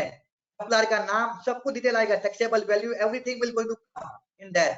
You report this transaction through this return to this annexure 1. My supplier has not uploaded his invoices which I am eligible to take a credit. यहाँ पे आप एक क्या कर सकते हो, it's like a complaint which you are making to the GSTN, this is what my supplier has not uploaded. Please keep in mind, missing document खाली report करना है, यहाँ से आपकी लायबिलिटी बनने वाली नहीं है। तो बस आपकी लायबिलिटी खत्म हो जाती है टेबल नंबर 10 तक, रो नंबर 10 तक, ठीक है। इसको आगे आप कैसे एलोबरेट करेंगे, I will talk to you later on how I can elaborate this transaction. चलिए, ये आपका एनेक्चर 1 कंप्लीट हो गया है, ठीक है, सारी डिटेल आपने भर दी है। आगे बढ़ते हैं। मान लो आपने कोई टेबल सिलेक्ट किया नहीं था पहले मैंने आपको पहले राउंड में बताया था कि आपको टेबल सिलेक्ट करना है, जहां मैंने नो डाल दिया था। आपको लगता है कि नहीं, इस पर्टिकुलर मंथ के अंदर मैं एक दो ट्रांजेक्शन मेरे एक्सपोर्ट के भी है तो मेरे टेबल में आए नहीं है। दोबारा क्या कीजिए, यहाँ पे इसको क्लिक कीजिए, ऐड एंड रिमूव टेबल्स, वापस ये आइकॉन सब वापस आ जाएंगे। जहां पे नो डाला था उसको यस कर दीजिए। यस करने के बाद पर्टिकुलर आप वो बॉक्स में जाइए, वहां पे डिटेल भरिए। कीप इन माइंड, जो आपने डिटेल पहले भरा हुआ है वो सारे सेव रहेंगे, कोई चेंजेस इसमें नहीं होगा। खाली डिटेल आपने टेबल पे नहीं भरी है तो टेबल को वापस भरना है आपको, और मिस आउट हो गया है वो आप भरने के बाद इसको वापस व्यू कीजिए, वापस को अपडेट कर दीजिए, तो आपको समरी वापस मिल जाएगी। Please keep in mind, you can play with the tables, add और रिमूव कर सकते हो। You can upload the annexure 1 invoices on the continuous basis, ये आप कर सकते हो। ये अपना एनेक्चर 1 होता है, कंप्लीट होता है for normal quarterly return RET1 and monthly return RET1। चलिए, सहज के लिए क्या रिक्वायरमेंट है, एनेक्चर 1 सहज को मैंने आपको पहले ऑलरेडी बता दिया था कि सहज के लिए, ट्रांजेक्शन के लिए आपको पहले मैनेज प्रोफाइल करना है, सेम आपको सहज को टिक करना है। तो प्रोफाइल क्रिएशन के टाइम पे ऑनलाइन इसको सिलेक्ट करना है और आगे बढ़ना है। तो सहज के लिए क्या था, खाली 2 टेबल थे, बराबर, B2C और इनवॉइस सप्लाई RCM, ये एप्लीकेबल है, और कोई टेबल एप्लीकेबल नहीं है, तो ये 2 टेबल को आपको टिक करना है। भाई मेरे ये 2 टेबल जो एप्लीकेबल है वो आपको डालना है, ठीक है। सेम थिंग जो आपने B2C डाला था एनेक्चर 1 में RET1 में, वही B2C आपको डालना है, same way same replica annexure 1 सहज, same thing, place of supply डालिए और टैक्सेबल वैल्यू डालिए आप, ठीक है। और उसके बाद आपके आरसीएम की डिटेल है तो आरसीएम की डिटेल आप यहाँ डाल लीजिए, सेम थिंग यहाँ पे भी सप्लाई रजिस्ट्रेशन नंबर और पैन नंबर मैंडेटरी रिक्वायरमेंट है, आपको वो भी डालना है, ठीक है। तो सेम एनेक्चर 1 का फॉर्मेट सेम ही रहेगा, सहज के लिए 2 टेबल एप्लीकेबल है, सुगम के लिए 3 टेबल एप्लीकेबल है, उस हिसाब से आपको डिटेल भरना है। डिटेल भरने के बाद डॉक्यूमेंट को सेव कीजिए, जैसे डॉक्यूमेंट को सेव कर दिया कि आपकी समरी आ गई सहज के लिए, ये 3 आ गई है B2C और इनवर्स आरसीएम नेट आ गई आपकी 1+2, ठीक है, ये आपकी हो गई सहज के लिए। सुगम में जाना है, सेम थिंग, सिलेक्ट कीजिए आपका प्रोफाइल, बराबर है, आपको आपका प्रोफाइल सिलेक्ट करना है, सिलेक्ट करने के बाद सुगम को टिक करना है, टेबल खुल जाएंगे, आपका B2C है या B2B है या आपका आरसीएम है, तो पर्टिकुलर मदर के अंदर आपका जो भी ट्रांजेक्शन रहेगा उसको आप सिलेक्ट कीजिए, टेबल अपने आप ओपन हो जाएगा, डिटेल डालिए, B2C की डिटेल जो आप डालोगे सेम डालनी है जो आपको डालनी है, एनेक्चर 1 में जो मैंने दिखाया आपको सहज और सुगम और आरटी 1 के लिए सेम है। B2B की डिटेल सेम लेवल, तो मैंने आपको एनेक्चर 1 में दिखाया B2B के लिए इनवॉइस, डेबिट, क्रेडिट और whatever it is, same level same detail आपको फॉर्मेट में डालना है, फॉर्मेट किधर भी चेंज नहीं किया है, एनेक्चर 1 का फॉर्मेट सेम ही है, एप्लीकेबल टेबल है B2B B2C, उसको अप्लाई कीजिए, ठीक है। इसको डॉक्यूमेंट को सेव कर लीजिए, उसके बाद आपकी आरसीएम की डिटेल डालिए, ठीक है, सेम डिटेल डाल के आपका ये आ गया, चलो आपका ये खत्म हो गया, आपकी ये टेबल आ गई, यहाँ पे आपकी B2C B2B और आरसीएम तीनों आ गए, समरी को क्लिक कीजिए या अपडेट कीजिए, आपकी समरी हो जाएगी। This is what the annexure 1 filled up data, ऐसे आपको एनेक्चर 1 को फिल्ड अप करना है। ऑनलाइन की फैसिलिटी भी अवेलेबल है, ऑफलाइन में भी फैसिलिटी अवेलेबल है, due to possibility of time मैं ये बताऊंगा नहीं कैसे ऑफलाइन में जाना है, बराबर है, simple the way you are doing offline utility same utility उन लोगों ने दी है, न्यू रिटर्न के लिए भी दिया हुआ है। This is the way you to filled up your annexure 1 detail, please keep the detail properly, और यहीं से डिटेल आपकी ऑटो पॉपुलेट होकर आरटी 1 में जाएगी, वहां क्या होगा बताऊंगा आगे। चलिए आगे बढ़ते हैं, very very important points for GST annexure 1, please ध्यान यहाँ पे करिए, तो 3 पॉइंट मैंने दिए हैं, बहुत इंपॉर्टेंट पॉइंट है, समझ लीजिए, ध्यान लीजिए। Taxpayer filing the return on monthly basis will not be able to upload the details of document from 18 to 20th of the month following taxpayer। इसका कहने का मतलब क्या है, आज मैं अप्रैल की डिटेल डाल रहा हूँ, बराबर है, मई 10th तक मेरे को डिटेल डालनी है, आई can put detail continuous basis, मैं अपने अप्रैल के इनवॉइस अप्रैल में भी डाल सकता हूँ, मई में भी डाल सकता हूँ, मेरे को कोई रिस्ट्रिक्शन गवर्नमेंट ने दिया नहीं है कि 10 के बाद आपको डिटेल का इनवॉइस डालना नहीं है, मैं 10th मई के बाद भी डाल सकता हूँ, 11 मई को भी डाल सकता हूँ, 12 मई को भी डाल सकता हूँ, जब तक मैं अपना रिटर्न फाइल नहीं करूँ आरटी 1 तो मैं एनेक्चर 1 की डिटेल जो है कंटिन्यूस बेसिस के ऊपर डाल सकता हूँ, एक्सेप्ट 18 और 20th, अगर मैं मंथली फाइलर हूँ तो 18 to 20th, यानी समझो 18 मई to 20th में 3 दिन के अंदर मेरे को डिटेल डालने को नहीं मिलेगी, they will block the detail, they will block this particular icon.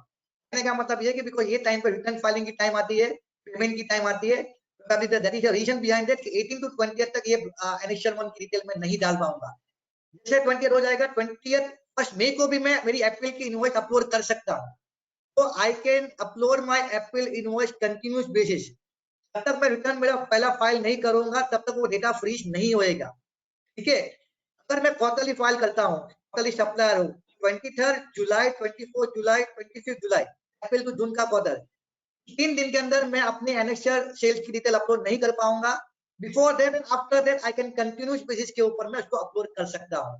Please keep in mind, uploading of the invoices does not mean that you are filing the return. You can upload invoice today also, after 1 month also, after 2 months also. और इसका effect क्या होएगा, what will going to effect, I'll take you now in third point. ध्यान से सुनिए, मैंने तो invoice ऐसे सप्लायर अपलोड करना चालू रखा है, मुझे मालूम है कि भाई after April month certain sales के बिल मेरे कंफर्म नहीं हुए हैं, and I have to it will take time for me to confirm my sale, तो मैं 10 तक तो गवर्नमेंट ने ड्यू डेट दी है कि 10 तक आप इसको अपलोड कीजिए, यानी के लिए अपलोड कीजिए। Invoice uploaded till 10th of the next month can only be acted upon by recipient, and care will have to be taken to fill and upload the data by 10th of next month। Please ध्यान से सुनिए, अगर मेरे supplier ने 10th तक यानी अप्रैल का return file कर रहा हूँ, 10th मई तक अगर उसने जितने भी मेरे अप्रैल के इनवॉइस अपलोड किए हैं मैं उसको विजिबल कर सकता हूँ, उसके ऊपर एक्शन ले सकता हूँ, उसकी आईटीसी ले सकता हूँ, मेरे सप्लायर ने अगर वो इनवॉइस एप्रिल का इनवॉइस है, उसने उसको 11 मई को अपलोड किया है, उसकी आईटीसी मेरे को अप्रैल महीने के रिटर्न में नहीं मिलेगी, वो मई महीने के रिटर्न में मिलेगी।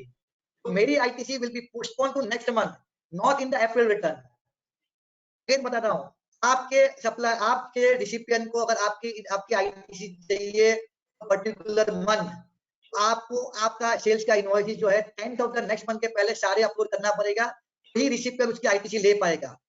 के बाद आपने कोई भी इनवॉइस अपलोड किया फॉर द करंट मंथ, यानी अप्रैल का, समझो 13 मई को मैंने अपलोड किया, you can see on real time basis उसकी आईटीसी उसको मई महीने के रिटर्न में मिलेगी, अप्रैल के महीने में नहीं मिलेगी।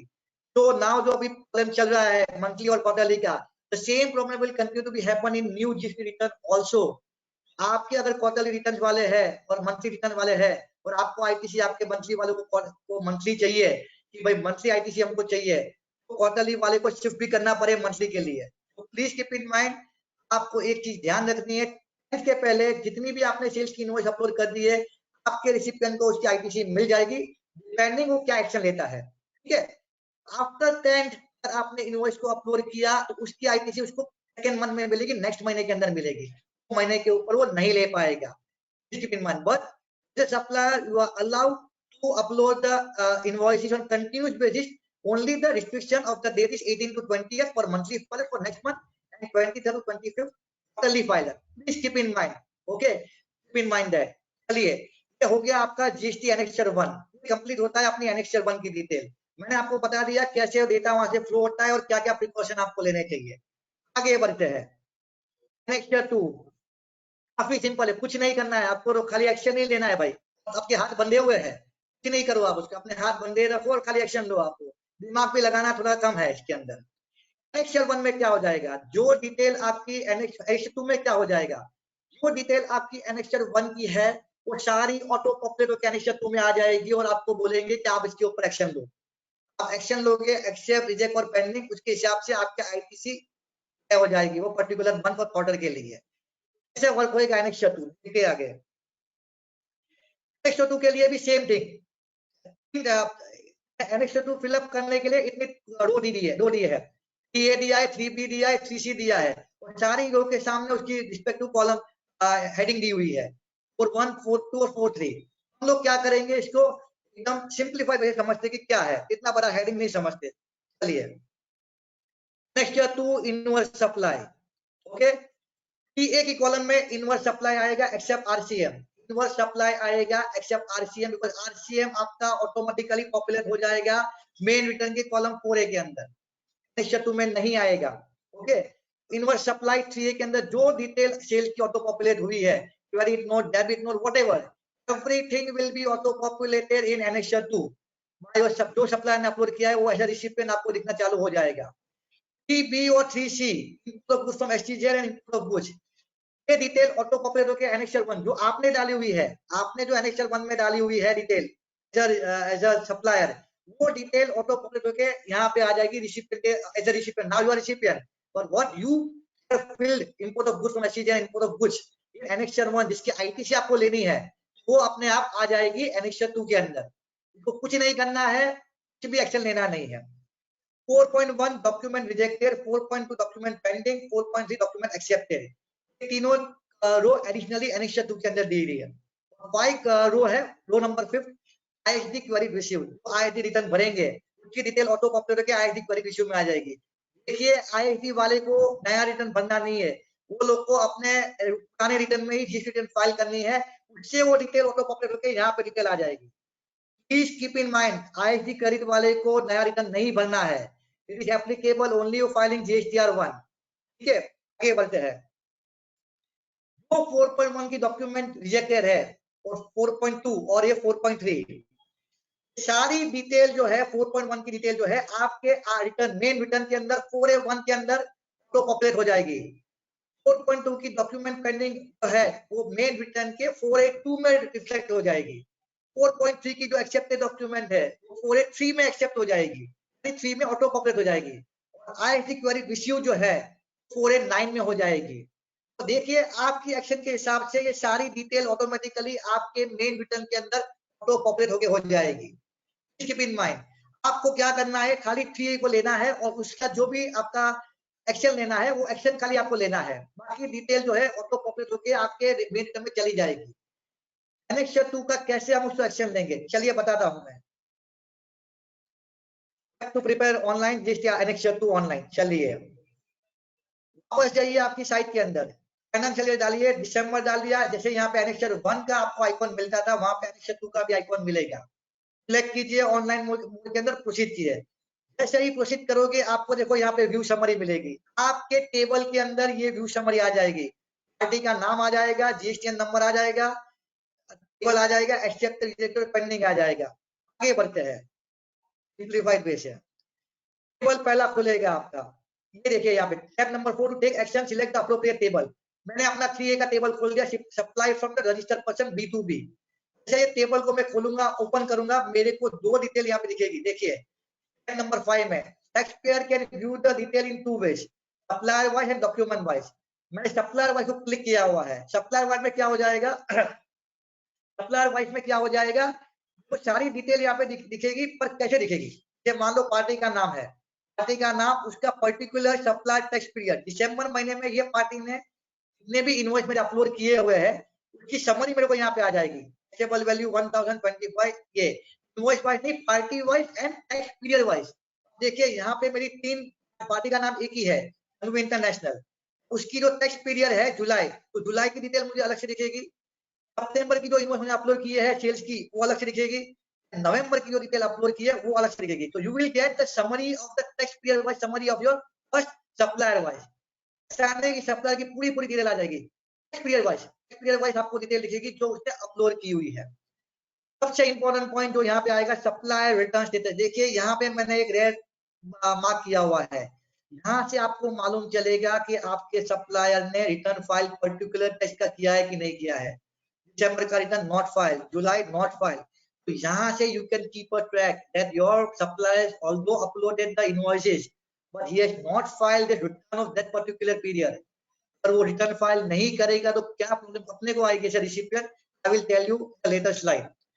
पहले यहाँ आपको ये 2-3 चीजें आपको मिल जाती है, सप्लायर का स्टेटस मिल जाएगा, which is one of the best thing what they are doing, that they are giving statuses, so we can come to know कौन से सप्लायर डिसिप्लिन के अंदर चल रहे हैं कि कौन से सप्लायर डिसिप्लिन है।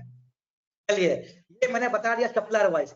यही डिटेल को अगर डॉक्यूमेंट वाइज देखनी है तो आप डॉक्यूमेंट वाइज पे जाइए और इसको क्लिक कीजिए, जैसे क्लिक करोगे तो आपको ये डॉक्यूमेंट वाइज मिलेगी, यानी इनवॉइस वाइज। यहाँ पे आपके देखो सारे इनवॉइस आ जाएंगे, इनवॉइस नंबर वाइज आ जाएंगे, सारी पार्टी का नाम इनवॉइस वाइज ये ओपन हो जाएगा। Everything has to be open invoice wise. वहां समरी टाइप आता था, यहाँ पे डॉक्यूमेंट वाइज में इनवॉइस वाइज आ जाएगा।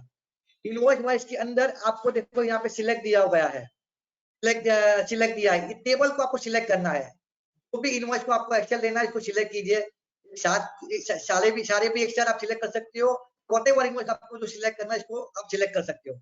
आगे बढ़ते, यही डिटेल जो है, जो आपको डिटेल आ रही है ये आगे जाके कंटिन्यू ऐसे हो जाएगी, ये डिटेल बराबर। यहाँ पे डेट ऑफ अपलोडिंग भी आएगा कि आपके सप्लायर ने ये इनवॉइस कभी अपलोड किया था, उसका रिटर्न स्टेटस भी क्या आ जाएगा, फाइल किया कि नहीं फाइल किया, ये इनवॉइस फाइल हुआ है, उसकी फाइल हुई कि नहीं आई है, तो सारी डिटेल आपको यहाँ पे मिल जाएगी सेक्शन 1 के थ्रू।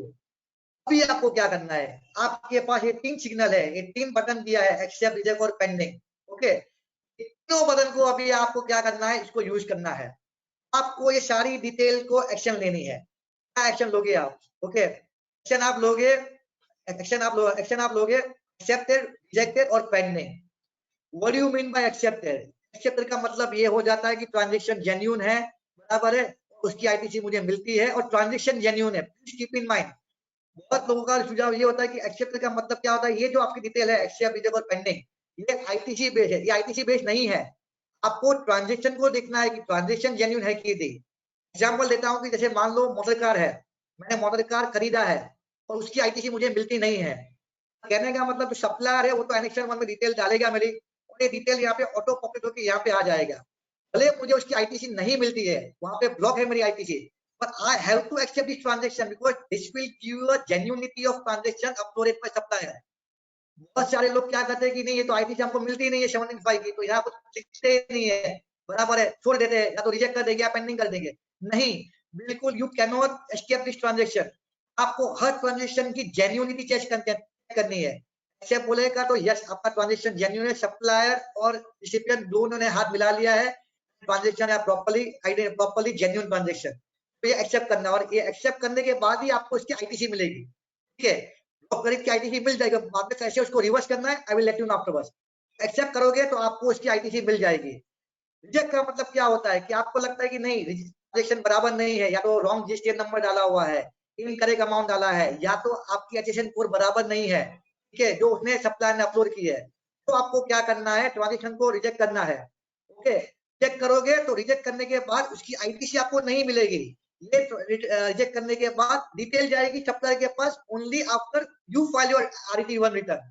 आपका रिटर्न फाइल करने के बाद सप्लायर के पास ये व्यू होएगा, सप्लायर उसको एडिट या अमेंड करेगा, उसके बाद नेक्स्ट महीने में आपको ये वापस दिखेगा, वहां जाके आप उसको एक्सेप्ट या पेंडिंग कर सकते हो। पेंडिंग का मतलब क्या है? पेंडिंग का मतलब सिंपल है कि आपको ये आईटीसी अभी लेनी नहीं है, उसको डिफर करनी है। जैसे मान लो एग्जांपल है कि गुड्स इन ट्रांजिट बराबर है गुड्स इन लॉस, यानी एज पर आईटीसी जब तक मेरी गुड्स नहीं आती है तो I can not claim the ITC. तो ऑन दैट परम्यूटेशन कॉम्बिनेशन आपको लगता है कि भाई मेरी गुड्स आई नहीं है, सेक्शन 16 मेरे को डिबार कर रहा है, इसके लिए तो मैं क्या करूंगा, मैं इसको पेंडिंग रखूंगा।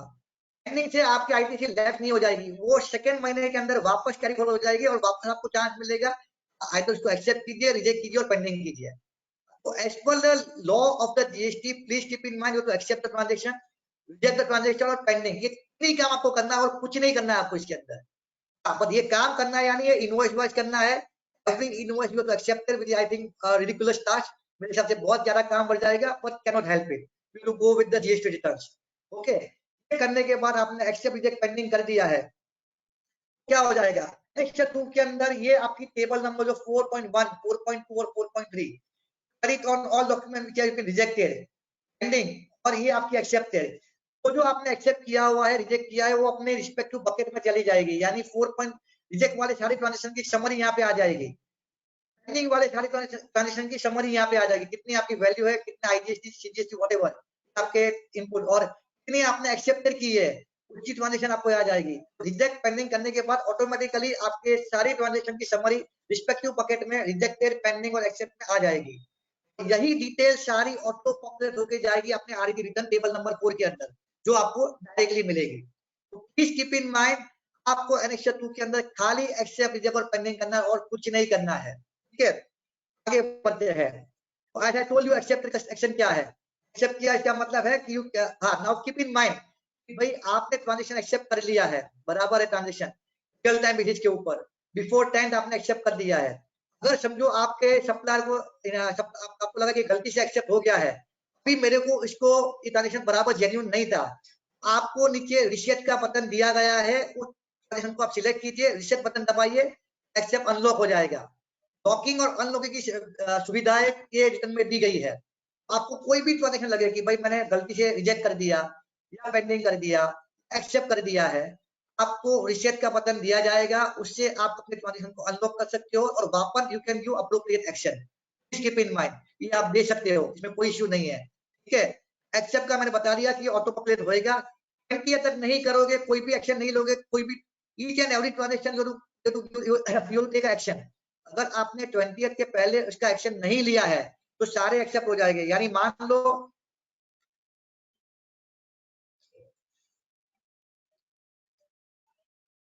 अगर मैंने ये दो ट्रांजेक्शन जो मैंने ऊपर दिए है कि accept reject first two transaction, तो मैंने कुछ भी नहीं किया है 20 तक, तो ये सारे के सारे दिन एक्सेप्ट हो जाएंगे, वो आईटीसी में चला जाएगा। तो प्लीज आप एक एक ट्रांजेक्शन को एक्शन लेनी है, कीप इन माइंड। चलिए आगे बढ़ते हैं। चेक करना है ट्रांजेक्शन को, आप रिजेक्ट कर सकते हो, पर as I told you rejected document के अंदर आपको आईटीसी नहीं मिलेगी और सप्लायर को व्यू करने को मिलेगा तभी जब when you will file your RET returns, उसके बाद ही सप्लायर के एनेक्सर 1 में जाएगा, वहां पे वो एडिट और अमेंड कर सकता है। पेंडिंग जो है मैंने बताया वो रिजेक्ट नहीं होएगा, it will be carry forward to the next month. This is the action of the GST annexure 2। चलिए मैंने आपको एनेक्सर 2 में क्या क्या एक्शन लेना था बता दिया। मैंने आपको एनेक्सर 1 बताया जिसमें आपको डिटेल कैसे फिलअप करती है, एनेक्सर 2 में आपको क्या क्या एक्शन लेना है, कौन सी डिटेल कहां से आएगी वो बता दिया है। ये सारी डिटेल अभी सब मिला के जाएगी आरईटी 1 में। और आरईटी 1 कैसे दिखेगा, after compiling all details, Let's go further. Let us see this thing. RET1 select करने के लिए सेम थिंग, आपको आपके प्रोफाइल में जाना है, यहाँ पे RET1 सिलेक्ट करना है। जैसे मैंने आपको बताया था कि एनेक्सर 1 था, एनेक्सर 2 सिलेक्ट किया, तो आप RET1 कीजिए। RET1 ऑनलाइन में होएगा, अभी तक ऑफलाइन की यूटिलिटी नहीं आई है। RET1 जो है वो ऑनलाइन में ही होएगा व्यूइंग, ठीक है। जो भी डिटेल आपको डालनी है वो ऑनलाइन में ही डाल सकते हो एज ऑफ नाउ। जैसे आप उसको प्रोसीड करोगे RET1 को, देखिए टेबल नंबर आपके आ जाएगी 3, 4, 5, 6। हम लोग देखते हैं, हर एक टेबल को देखते हैं। पहला टेबल आ जाएगा 3A, details of output supply. देखिए table number 1, details of output supply. यहाँ पे जितनी भी कॉलम फ्रीज की गई है, देखिए ये सारी डिटेल B2C, B2B, एक्सपोर्ट, ये सारी ऑटोमेटिकली एनेक्सर 1 से आपके RET1 में आ गई है। You can not edit anything over here, please keep in mind. अगर आपको चेंज करना है तो एनेक्सर 1 में जाइए, चेंज कीजिए, वापस इसको यहाँ पे आके इसको चेंज कीजिए, यहाँ पे ऑटो रहेगा। यहाँ पे देखिए नॉन एडिटेबल फील्ड है, कुछ नहीं कर सकते आप यहाँ पे, ये ऑटो पॉपुलेट होएगा। आपकी B2C, B2B, export with payment, without payment, supply to STZ unit, supply to STZ unit without payment of tax, export, सारी डिटेल यहाँ पे आ गई है। क्यों, कौन सी डिटेल नहीं आई है? सॉरी, चलिए आगे बढ़िए, आगे बढ़िए। देखिए टेबल नंबर 3A8 में जो मैंने रेड मार्क किया हुआ है, ये कौन सी टेबल है? Liability relating to the period prior to the introduction of current system filing, current return filing system and any other liability to be paid। यहाँ पे आपको एक ऑप्शन दिया गया है 3A8, please mark it out, this is one of the important table. 3A8, यहाँ पे आपकी जो भी लायबिलिटी जो है GST की, तो आपको इंक्रीज करनी है, जो एनेक्सर 1 में नहीं हो पाई है, यहाँ पे आप इसको इंक्रीज कर सकते हो।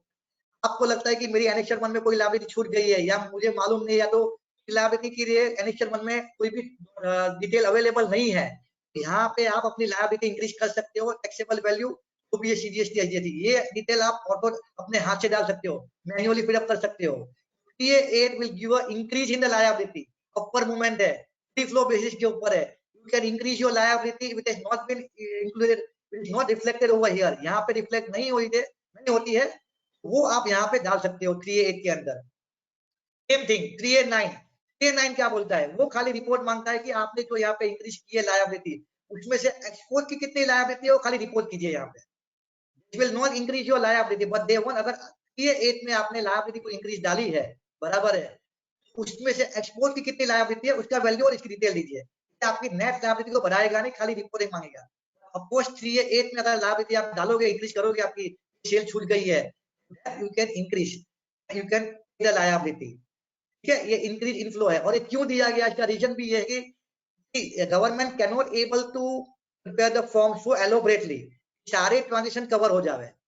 Are possibility some transaction future में इसके अंदर आए या नहीं आए, या कुछ ट्रांजेक्शन रह जाते हैं, इसके लिए गवर्नमेंट ने बोला है कि भाई लीगली आपको अगर लगता है कि कोई ट्रांजेक्शन छूट गया है एनेक्सर 1 के अंदर, मैं नहीं ले पाया हूँ, so you please put it in 3A पे योर लायबिलिटी एक्यूरेटली है, ठीक है। आगे बढ़ते हैं, ये टेबल नंबर 3A की 10 नंबर की कॉलम है, जहां पे सम पूरा टोटल आएगा 1 to 8। ओके, 9 को देखो खाली रिपोर्टिंग के लिए रखा हुआ है। Table number 3B, detail of inverse supply attracting reverse charge, जो आपने ऑटो सेक्शन 1 में फिल्ड अप किया था, इनवर्स सप्लाई RCF, बराबर है, वो टेबल से वो डिटेल पूरी की पूरी यहाँ पे ऑटो पॉपुलेट हो जाएगी आउटपुट सप्लाई के अंदर, यहाँ पे लायबिलिटी क्रिएट हो जाएगी। Please keep in mind, table number 3 output के लिए बोलता है inverse supply attracting reverse charge mechanism, जो हमने एनेक्सर 1 में भरी हुई है, उसकी डिटेल, उसकी लायबिलिटी यहाँ पे फिलअप हो जाएगी, ऑटो पॉपुलेट हो जाएगी। Again you can not edit anything over there, here अगर आपको एडिट करना है और कुछ चेंज करना है तो आपको एनेक्सर 1 को चेंज करना पड़ेगा, उसके बाद ये यहाँ पे चेंज हो जाएगी। आगे बढ़ते हैं 3C, details of debit note, credit note issued, debit 3C1 2 ये है, आपने debit note, credit note annexure 1 में डाली थी, उसकी डिटेल यहाँ पे आ जाएगी, ठीक है। द मोस्ट इंपॉर्टेंट थिंग जो भी मैं बता रहा हूँ वो है एडवांस 3C3। आपके एनेक्सर 1 का जब मैंने आपको पूरा डिटेल दिखाया था, उसमें एडवांस नहीं था, कोई भी एनेक्सर 1 में एडवांस की डिटेल की कोई भी कॉलम है, टेबल है नहीं। अगर आप एडवांस ऑफ सर्विस लेते हो, आपको इसके ऊपर GST भरनी पड़ती है, आपने एडवांस लिया तो GST भरनी पड़ती है। एनेक्सर 1 में किधर भी ये टेबल है नहीं, इसके लिए गवर्नमेंट ने इसको सेपरेट टेबल डाला हुआ है 3C4 3C3 के लिए। यहाँ पे आपको डिटेल डालनी है आपकी एडवांस की। यहाँ पे क्या आएगा, तो आपने एडवांस रिसीव्ड हुआ है, table number 3C3 advance received हुआ है, उसकी डिटेल आप डालोगे, it will increase your liability. और 3C4 में क्या हुआ है, एडवांस एडजस्टेड, यानी ये लेस हो जाएगा। अगर आपने से फॉर एग्जांपल अप्रैल महीने के अंदर आपने एडवांस लिया हुआ है, अब उसकी लायबिलिटी यहाँ पे डालोगे 3C3 के अंदर। ओके, मई महीने के अंदर आपने उसका सप्लाई कंप्लीट हो गया है, ध्यान से सुनिए, एडवांस मैंने अप्रैल में लिया था, अप्रैल में एडवांस लिया था, एनेक्स्चर 1 में मेरे पास कोई भी इसका डिटेल नहीं था, उसका टेबल नहीं था, और मेरे को अप्रैल का रिटर्न फाइल करना है, उसकी लायबिलिटी मुझे पे करनी है। सो मैं क्या करूंगा, यहाँ पे एडवांस का कॉलम दिया हुआ है, मैं डिटेल डाल दिया और लायबिलिटी पे करके रिटर्न फाइल कर दिया। तो आ जाइए कि अप्रैल का एडवांस मेरा मई में सर्विस खत्म हो गया, मैंने उसको बिल रेज कर दिया, ठीक है, मैंने अपने रिसिपिएंट को बिल रेज कर दिया। जैसे मैं बिल रेज करूंगा मई के अंदर, क्या हो जाएगा, मेरे को एनेक्स्चर 1 में B2B में उसको दिखाना पड़ेगा, मैं B2B में उसको दिखाऊंगा, B2B में दिखाने के बाद जैसे मैं मई का रिटर्न फाइल करने जाऊंगा, तो ये मेरा ट्रांजेक्शन जो है B2B का, वो automatically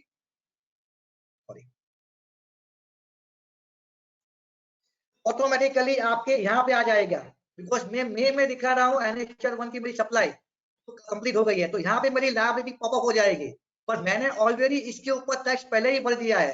that is the reason ये कॉलम यहाँ पे दिया हुआ है एडवांस रजिस्टर, तो यहाँ पे आप वो डिटेल डाल दो, देन आपकी जो लायबिलिटी रिड्यूस हो जाएगी। यानी कहने का मतलब है कि एडवांस रजिस्टर, यहाँ पे आपकी लायबिलिटी इंक्रीज हो जाएगी, ये आपकी रिड्यूस हो जाएगी। कीप इन माइंड, बिकॉज अगर आप यहाँ पे कुछ भी नहीं डालोगे तो वहां एनेक्स्चर 1 में ऑटोमेटिक हो जाएगी आपकी लायबिलिटी, यहाँ आपको कंपलसरी एडवांस को एडजस्ट करने के लिए डालना पड़ेगा, ठीक है। TC5 again one of the important table, please mark it out. Reduction in output tax liability on account of transition from the composition levy to normal levy, if any, or any other reduction in liability.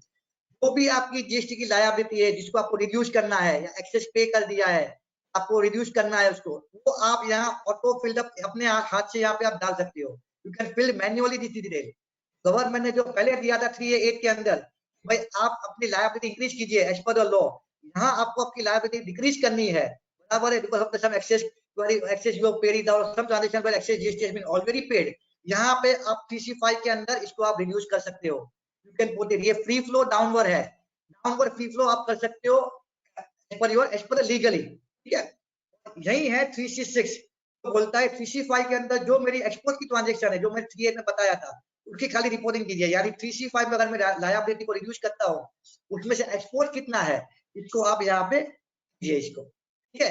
This is what I want to convey you. 3C5 and 3A8, 3A8 आप अपनी liability को increase कीजिए manually, 3C5 liability को reduce कीजिए।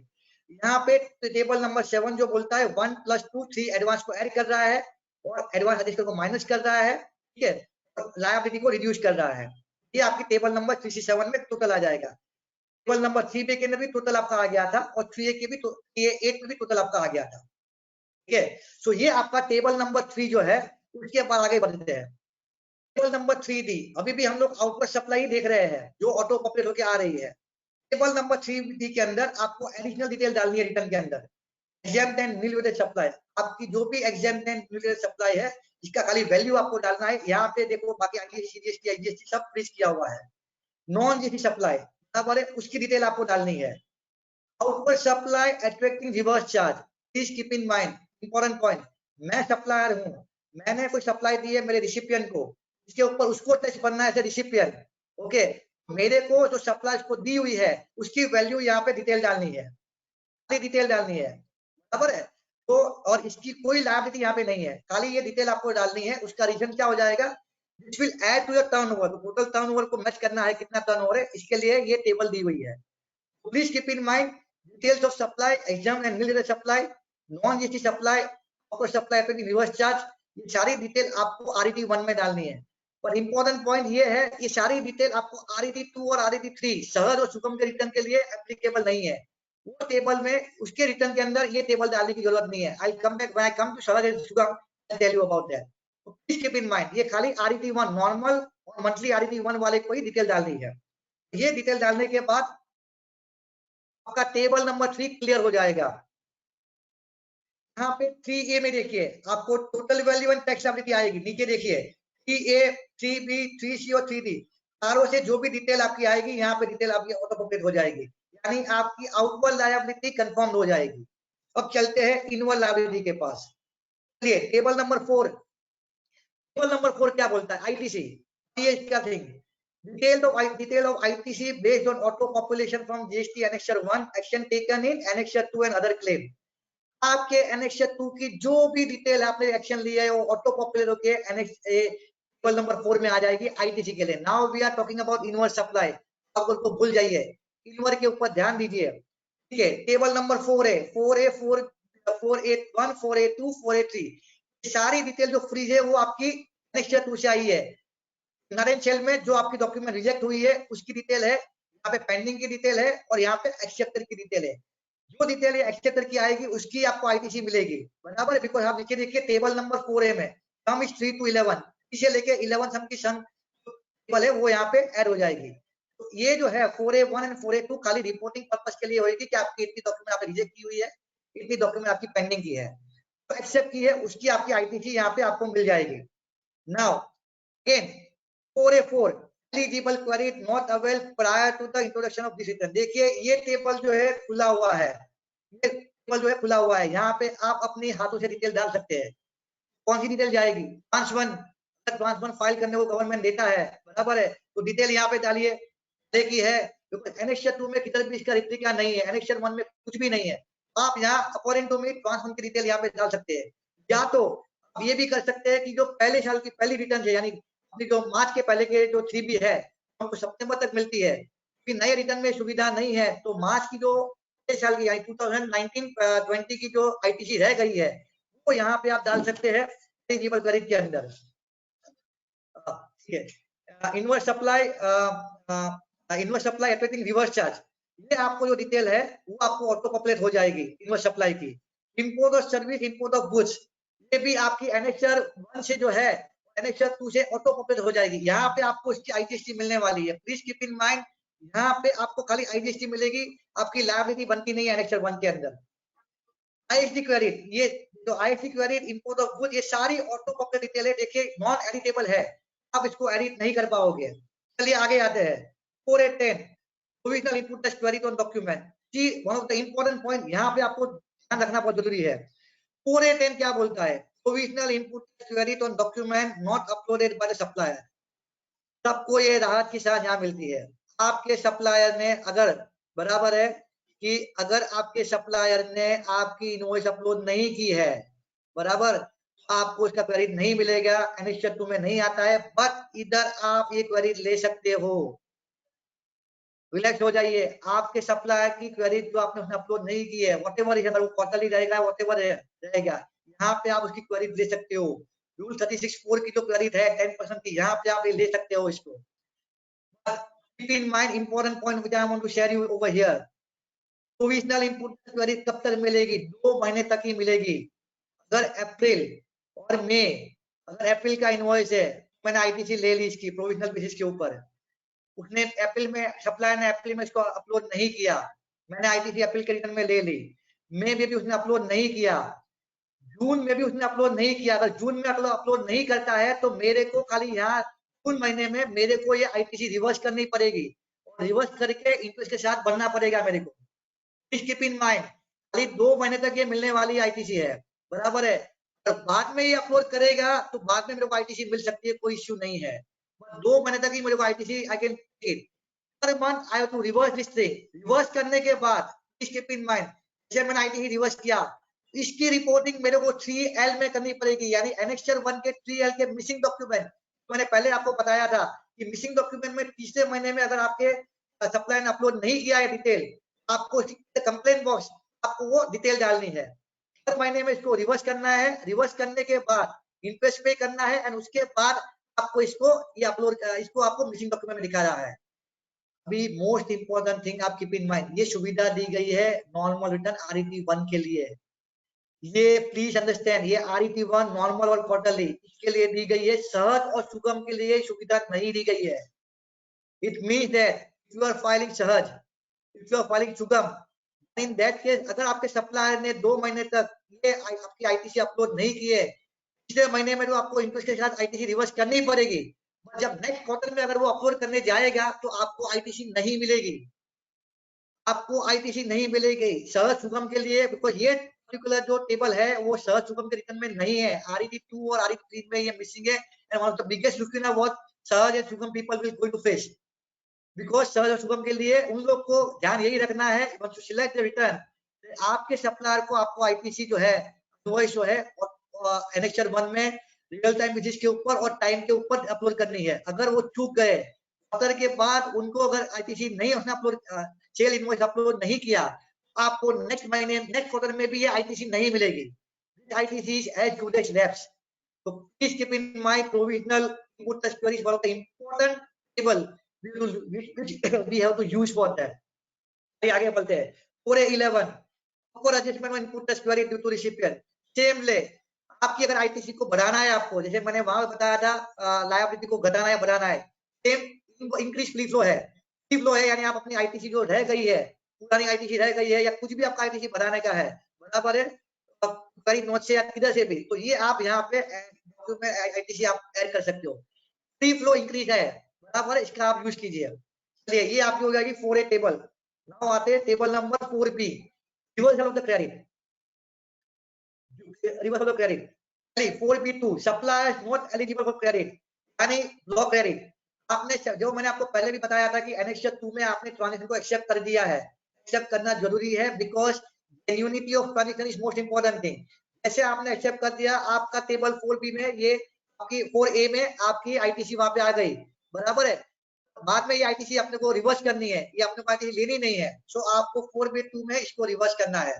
4B2 column है, यहाँ पे आप इसको मैन्युअली इसको रिवर्स करना है। 4B3 reversal of the credit in respect of supplier with provisional query has been taken. क्या है ये? तो मैंने प्रोविजनल क्वेरी यहाँ पे ली है। एग्जांपल, अप्रैल और मई महीने के अंदर मैंने क्वेरी, अप्रैल महीने के अंदर मैंने क्वेरी ले ली है बिकॉज सप्लायर इसको अपलोड नहीं किया था, बराबर है, और इसकी आईटीसी मेरे को मिल गई है। अप्रैल का मैंने रिटर्न फाइल कर दिया। नाउ मई महीने के अंदर मेरे को सप्लायर ने अपलोड कर दिया एनेक्शन 1 में, मैंने उसको एक्सेप्ट कर दिया। जैसे मैं एक्सेप्ट करूंगा तो मेरे देखिए 4A3 में वो एक्सेप्टेंस में वो आईटीसी आ जाएगी, तो कंप्लीट हो जाएगी। ये आईटीसी मैं ऑलरेडी ले चुका हूँ मेरे पहले रिटर्न के अंदर, प्रोविजनल क्रेडिट। आपको यहाँ जाके टेबल नंबर 4B3 में इसको यहाँ पे रिवर्स करनी है। क्लियर हुआ? और जो नहीं मिलेगी आईटीसी, बराबर अपलोड नहीं किया, तो वो भी आपको यहाँ पे रिवर्स करनी पड़ेगी। ठीक है, reverse of the input test query 37, 39 जो कॉमन इनपुट है वो आप यहाँ पे रिवर्स कीजिए। Other reversal including downward adjustment, अगर आपने एक्सेस आईटीसी ली है, ओके, आईटीसी आपने एक्सेस ले चुके हैं और उसका आपको मालूम है कि इसको मेरे को रिवर्स करना है, तीनों टेबल में मैच नहीं होता है 4B2, 4B3 के अंदर और 4B4 के अंदर, यहाँ पे उसको आप एडजस्ट कर सकते हो, उसको रिवर्स कर सकते हो। फ्री फ्लो डाउनवर्ड आईटीसी, यहाँ से आपकी आईटीसी एडजस्ट आप डिक्रीज कर सकते हो। Table number 4B5 is also very important. Government ने आपको सुविधा दी है, यहाँ आपको लायबिलिटी इंक्रीज करनी है, कर सकते हो, डिक्रीज कर सकते हो, इंक्रीज करने आईटीसी इंक्रीज कर सकते हो, डिक्रीज कर सकते हो। देखिए table number 4B 1 to 5। Okay, आगे बढ़िए, ये आपका टेबल नंबर 4B हो गया। 4C ये नेट आईटीसी है, 4A माइनस 4B, यानी आपकी जो आईटीसी मिलने वाली है जो आपकी रिवर्स हो गई है, इसका हिसाब से आ जाएगी आपकी 4C। 4C में क्या बोला हुआ है, ये आपकी आईटीसी की टोटल आ गई नेट, आपको आईटीसी मिलने वाली है। अब यहाँ पे आप उसको बाइफरकेट कीजिए, कैपिटल गुड कितना है इसमें से और आपका सर्विस कितना है, बिकॉज एनुअल रिटर्न जब आया था सब लोगों ने बुम किया था भाई एनुअल रिटर्न के अंदर आईटीसी की बाइफरकेशन आप मांगते हो, पहले ही दिया होता तो ले लो, गवर्नमेंट ने ले लिया आपको, पहले रिटर्न से ही आप चालू हो जाइए, बंदा फिलअप कर दीजिए। गवर्नमेंट ने आपकी बात सुन ली, हमने एनुअल रिटर्न के टाइम पे बहुत बुम किया था कि भाई ये अभी क्यों मांग रहे हैं, पहले बोलते थे तो हम लोग उसको कर सकते थे। गवर्नमेंट ने आपकी बात सुन ली और आपको आईटीसी का ब्रेकअप देना है, कैपिटल गुड्स और services, this is only a reporting purpose. ये आपकी टेबल नंबर 4 हो जाएगी। टेबल नंबर 5 बाद में आता हूँ। Table number 6 interest and late fee, यहाँ पे सारी आपकी इंटरेस्ट ऑफ लेट फी आ जाएगी, जैसे आपने लेट फाइल किया रिटर्न उसकी आ जाएगी। Document reporting of the document of the previous tax period, please keep in mind आपने आपकी सेल्स की इनवॉइस जो है, अप्रैल की इनवॉइस आपने मई के रिटर्न में अपलोड की है, उसकी इंटरेस्ट आपको ऑटोमेटिकली लग जाएगी, यहाँ पे उसकी आपको इंटरेस्ट डालनी है। अप्रैल की इनवॉइस अप्रैल के रिटर्न में डाली है तो ठीक है, पर मई के रिटर्न में आपने उसको अपलोड किया है, भूल गए हो, इसकी डिटेल यहाँ, इसकी इंटरेस्ट यहाँ पे डालनी है। Rejection of the table number serial number 3, rejection of the accepted document by the recipient, यानी आपने पहले डॉक्यूमेंट को एक्सेप्ट कर लिया, उसका आईटीसी ले लिया, बराबर सेकंड रिटर्न में लगता है कि नहीं डॉक्यूमेंट का आईटीसी बराबर नहीं है, गलत लिया है, रिवर्स करोगे या तो रिजेक्ट करोगे, तो उसकी भी इंटरेस्ट यहाँ पे आपको आ जाएगी। आपकी इनपुट स्टोरी रिवर्स हो जाएगी, उसकी इंटरेस्ट यहाँ पे आ जाएगी। टेबल नंबर 5 में आपका लेट रिपोर्टिंग है, अगर आरसीएम आपने लेट रिपोर्टिंग किया है, इनवॉइस सप्लाई एडमिटिंग आरसीएम एक्सर 1 में, एक्सर 1 में, उसकी रिपोर्टिंग यहाँ पे आ जाएगी। एनी अदर इंटरेस्ट लायबिलिटी, कोई भी अदर इंटरेस्ट लायबिलिटी जो आपने अभी तक डिटरमाइन यहाँ से नहीं होती है, वो आप डिटेल यहाँ पे डाल सकते हो। ये सारे कॉलम गवर्नमेंट ने दिए हैं, आपको इसको फॉलो करना है लीगली। इसके बाद ये डिटेल हो जाने के बाद आपकी आरईटी 1 रिटर्न कंप्लीट हो जाएगी। यहाँ पे देखिए टेबल नंबर 3 जो है वो आपको लायबिलिटी बताएगा, नीचे देखिए स्टेप नंबर 6 के अंदर टेबल नंबर 3 वो आपको लायबिलिटी बताएगा। टेबल नंबर 4C आपको आईटीसी बताएगा। एक होने के बाद आपको प्रोसीड टू फाइल करोगे तो आपकी रिटर्न जनरेट हो जाएगी और जीएसटी पीएमटी 0 तो चलन के साथ आपको रिटर्न फाइल करना है। अगर लायबिलिटी आती है तो पहले मेरे हिसाब से अकॉर्डिंग टू मी चलन भरना पड़ेगा, उसके बाद इसको ये करना, इसको रिटर्न फाइल करना पड़ेगा। अगर आपको समरी आपको देखनी है, you want to view the summary, तो व्यू द समरी, यहाँ पे आप अपनी समरी देख सकते हो GST RET 1। Now this GST RET 1 give a complete picture of your outward supply, your inward supply, आपकी एक्सपोर्ट, एवरीथिंग आपको यहाँ पे डिटेल मिलेगा आपको। You can verify your details very precisely and carefully and then only you can go ahead for filing returns of the returns. Table number 5 जो मैं बताया था आपको, amount of TDS and TCS received electronic cash ledger. TDS और TCS आपको मिलती है e commerce operator से। जब तक वो रिटर्न फाइल नहीं करेगा आपको क्रेडिट नहीं मिलेगी। वो रिटर्न फाइल करेगा ऑटो पॉपुलेट होकर यहाँ पे आपको मिल जाएगी। You are merchant on the your e-commerce operator also के they should file return on time. ये हो जाने के बाद ये आपकी पूरी रिटर्न हो जाएगी। पूरी रिटर्न हो जाने के बाद आप डाउनलोड कर सकते हो RET 1 and then you can file your RET 1 very precisely and very thoroughly. होगी आपकी आरईटी 1। सेम थिंग ये आरईटी 2 है जो सर्च के लिए है। यहाँ पे देखिए प्रोविजनल क्रेडिट का ऑप्शन नहीं दिया हुआ है। आरईटी 2 और आरईटी 1 में फर्क इतना ही है कि आरईटी 1 में, आरईटी 2 के अंदर आपको सप्लायर हैविंग नो लायबिलिटी यानी एग्जैक्ट सप्लाई की डिटेल देनी नहीं है। प्रोविजनल आईटीसी जो है वो आपको नहीं मिलेगा, ये डिटेल खाली आरईटी 2 में नहीं है। बाकी every details are available same like RET 2, RET 1 sorry. Sugam के अंदर आपको B2B और B2C डालना है जो ऑटो कंप्लीट होकर आएगा। सेम थिंग यहाँ पे एग्जैक्ट सप्लाई और प्रोविजनल आईटीसी की कॉलम नहीं है। Replica of the RET 1 will be RET 2, RET 3। तो ये आरईटी 3 का एक मॉडल आपको दिया है। नील रिटर्न रहेगा तो यू कैन अपलोड द, अगर आपकी नील रिटर्न रहेगा तो आपको खाली एसएमएस करना है रजिस्टर मोबाइल एंड ऑटोमेटिकली आपकी रिटर्न फाइल हो जाएगी। Annexure 1 annexure 2। Most important part, now we are coming for transition. Okay, most important part, अभी आपके पास करंट सिस्टम से लेके नए सिस्टम के ऊपर कैसे जाओगे, करंट सिस्टम के लेके नए सिस्टम के ऊपर कैसे जाओगे, करंट सिस्टम से लेके नए सिस्टम के ऊपर कैसे जाओगे और क्या आपको तकीदारी रखनी है, समझिए ये बात को। ओके, समझिए। नाउ एप्रिल से रिटर्न इफेक्टिव होने वाले हैं as of now, I do not know about tomorrow. तो मार्च 2020 का मेरा सेल्स का इनवॉइस है, ऐसे मैं ट्रीटमेंट दूंगा। केस वाइज जाते हैं। केस नंबर 1, मैंने जीएसटीआर 1 में मार्च 20 की सेल्स की इनवॉइस प्रॉपर्ली दिखा दी है। टीपी के अंदर भी उसका पेमेंट मैंने ऑलरेडी कर दिया है। नए रिटर्न के अंदर मेरे को कुछ नहीं करना है, no treatment. I have to give no treatment for the March 2020 invoice because मैंने क्लियरली मार्च के अंदर इसका कार्यक्रम खत्म कर दिया है। चलिए आगे बढ़ते हैं, केस नंबर 2 पे जाते हैं।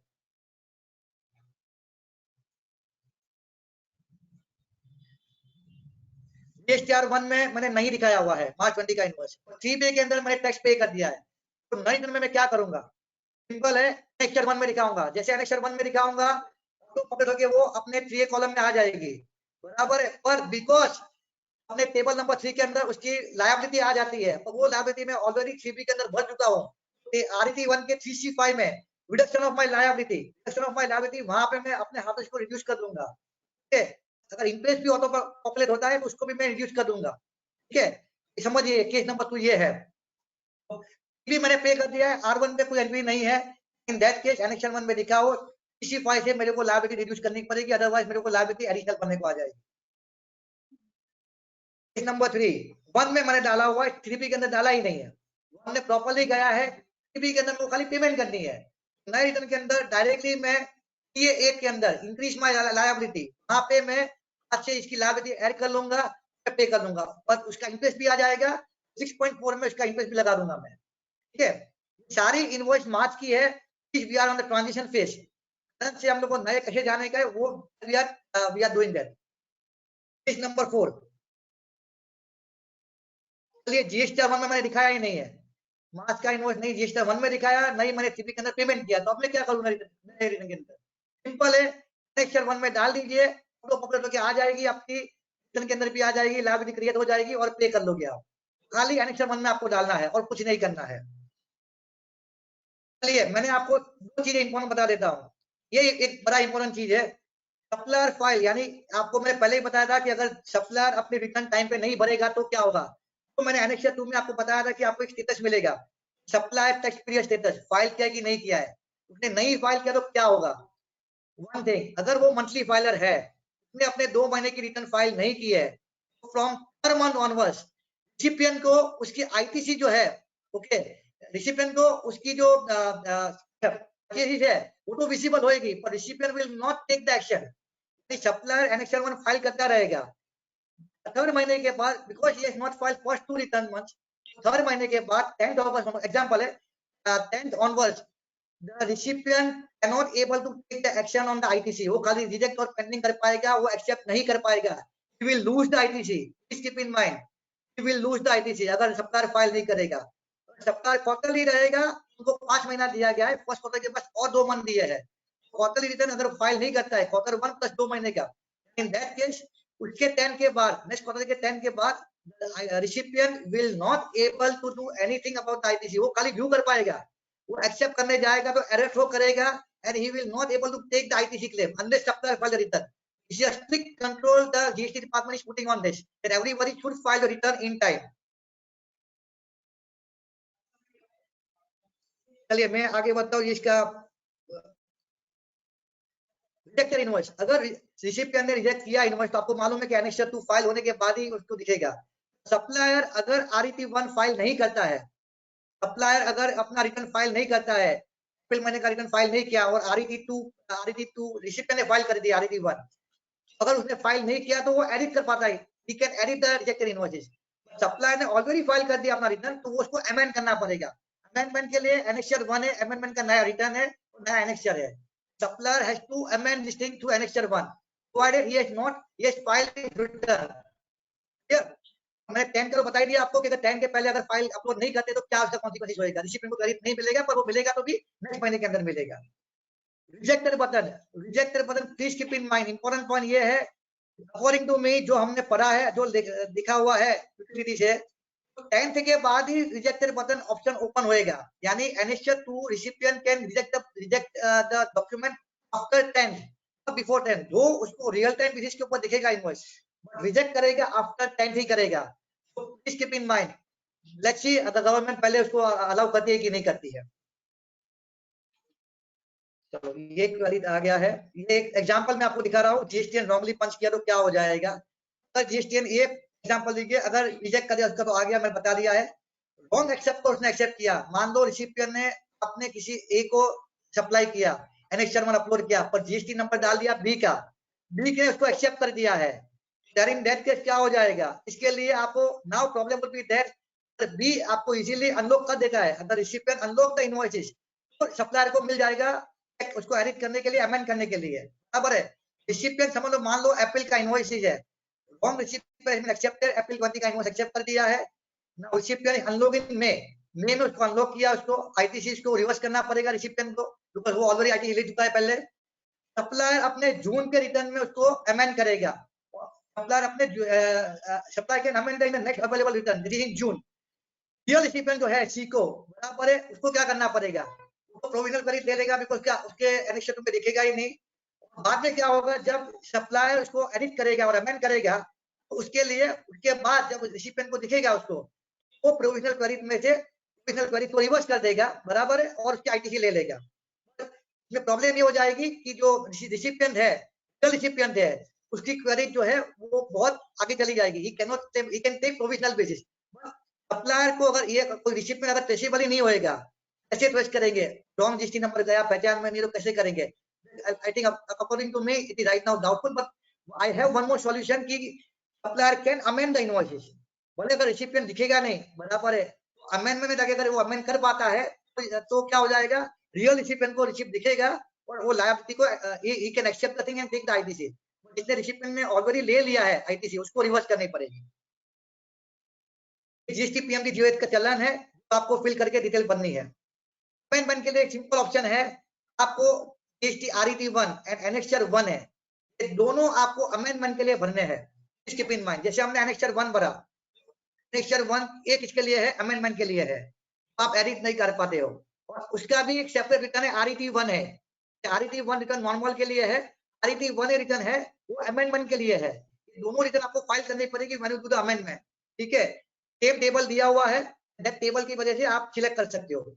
इंपॉर्टेंट पॉइंट क्या करना है, certain area cannot be corrected through debit note, credit note, adjacent for quantity tax rate। ये सारे जो एरिया करेक्ट नहीं कर पाते हैं हम लोग डेबिट नोट क्रेडिट नोट से, उसके लिए अमेंडमेंट कैन बी डन।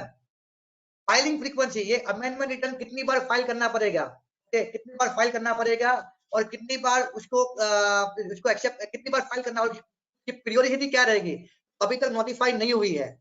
अपने वैट में था कि भाई एक बार रिवीजन करो, 2 बार रिवीजन करो, ये अमेंडमेंट कितनी बार होएगा अभी तक ये आइडिया कुछ भी नहीं है। बराबर है, अमेंडमेंट आईटीसी अपर और डाउनवर्ड, अगर कोई भी आपके आईटीसी को अपर और डाउनवर्ड करनी है तो वो इस सीजन में नहीं जाएगी, वो आरईटी 1 में जाएगी। तो इनवर्ड सप्लाई का अमेंडमेंट इसमें नहीं होएगा, वो आरईटी 1 में होएगा, इंक्रीज और decrease of ITC. Amendment relating to the CB, यानी अमेंडमेंट जो है क्या होएगा, B2B का होएगा, सप्लाई टू एचईजेड का होएगा और डीम्ड एक्सपोर्ट का होएगा। अमेंडमेंट की टेबल के अंदर खाली B2B, supply to SEZ, deemed export, उसका ही अमेंडमेंट होएगा। B2C और इस सब का अमेंडमेंट इसमें नहीं होएगा, आपको एनेक्सर 1 से करना पड़ेगा, एडिट में जाके वहां पे ऑप्शन दिया हुआ है अमेंडमेंट का। Only B2B, supply to SEZ and deemed export, इतने के लिए ही अमेंडमेंट का रिटर्न ओपन होएगा। बाकी B2C के लिए inverse charge, RCM, import of good, import of services, उसके लिए आपको ये अमेंडमेंट रिटर्न नहीं मिलेगा, उसके लिए आपको एनेक्सर 1 में डालना पड़ेगा। एनेक्सर 1 अमेंड करना है, वो सितंबर के जो अपना ड्यू डेट है, नेक्स्ट सितंबर और annual return whichever is lower, तक आप कर सकते हो उसको। नाउ लास्टली रिटर्न प्रोसेस जो मैंने बताया अभी तक, जो समराइज कर रहा हूं मैं, एनेक्सर 1 में मेरी लायबिलिटी आ जाएगी, reporting your liability on invoice level basis. Annexure 2 में मेरी आईटीसी आ जाएगी, एनेक्सर 1 से उसको आप एनेक्सर 2 में लाइए, एक्सेप्ट कीजिए, रिजेक्ट कीजिए, पेंडिंग कीजिए। कैश लेजर में आपको आपका कितना कैश अवेलेबल है वो आपको देखना है, उसके हिसाब से आपको, और ईसीएल का जो भी है ऑटो पॉपुलेट हो जाएगा आपके चलन के अंदर, वो हो जाएगा, तो इससे आपको आपकी लायबिलिटी डिटरमाइन करनी है। और फाइनली आपका आरईटी 1 2 3 जो एनेक्सर 1, एनेक्सर 2 और 3 से ऑटो पॉपुलेट हो, एनेक्सर 1 और 2 से ऑटो पॉपुलेट होकर आरईटी 1 2 3 बनेगा, उसको प्रॉपर्ली देखिए, केयरफुली जांचिए, और आपको लगता है कि नहीं ये प्रॉपर है, जीएसटी पीएम की जीरो चलन के साथ उसको आप पेमेंट कीजिए और फाइल कीजिए। अगर रिफंड रहेगा तो कैरी फॉरवर्ड हो जाएगा। तो this is what I want to convey to all of you about the new return. I try my level best कि आपको properly explain कर पाऊंगा। Whatever things which I understood and whatever things I gathered, I explain to all of you. Thank you very much once again to GSTPM. I sincerely thankful to my President Dinesh Tamre, my Chairman Committee Shri Pankaj Bhai Parekh, Convener Hiral Shah, Gaurav Parekh, my OP Sunil Kusnani over here, Dinesh Tiwari, and other my subcommittee member for giving me this opportunity and to give my views to all of you, to all viewing, and thank you very much to all live streaming people who are watching me and even patiently hearing me and tolerating me from the last 1.5 hours. Thank you so much.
Vote of thanks. It is my privilege to give vote of thanks on behalf of Goods and Service Tax Association of Maharashtra to CA Alok Mehta.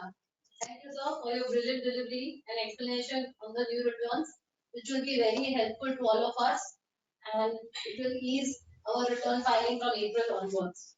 Thank you for your very well guidance on filing these returns and the transition period. Thank you so much. I have a few announcements to be made. Now we will be holding more number of webinars in view of this pandemic corona.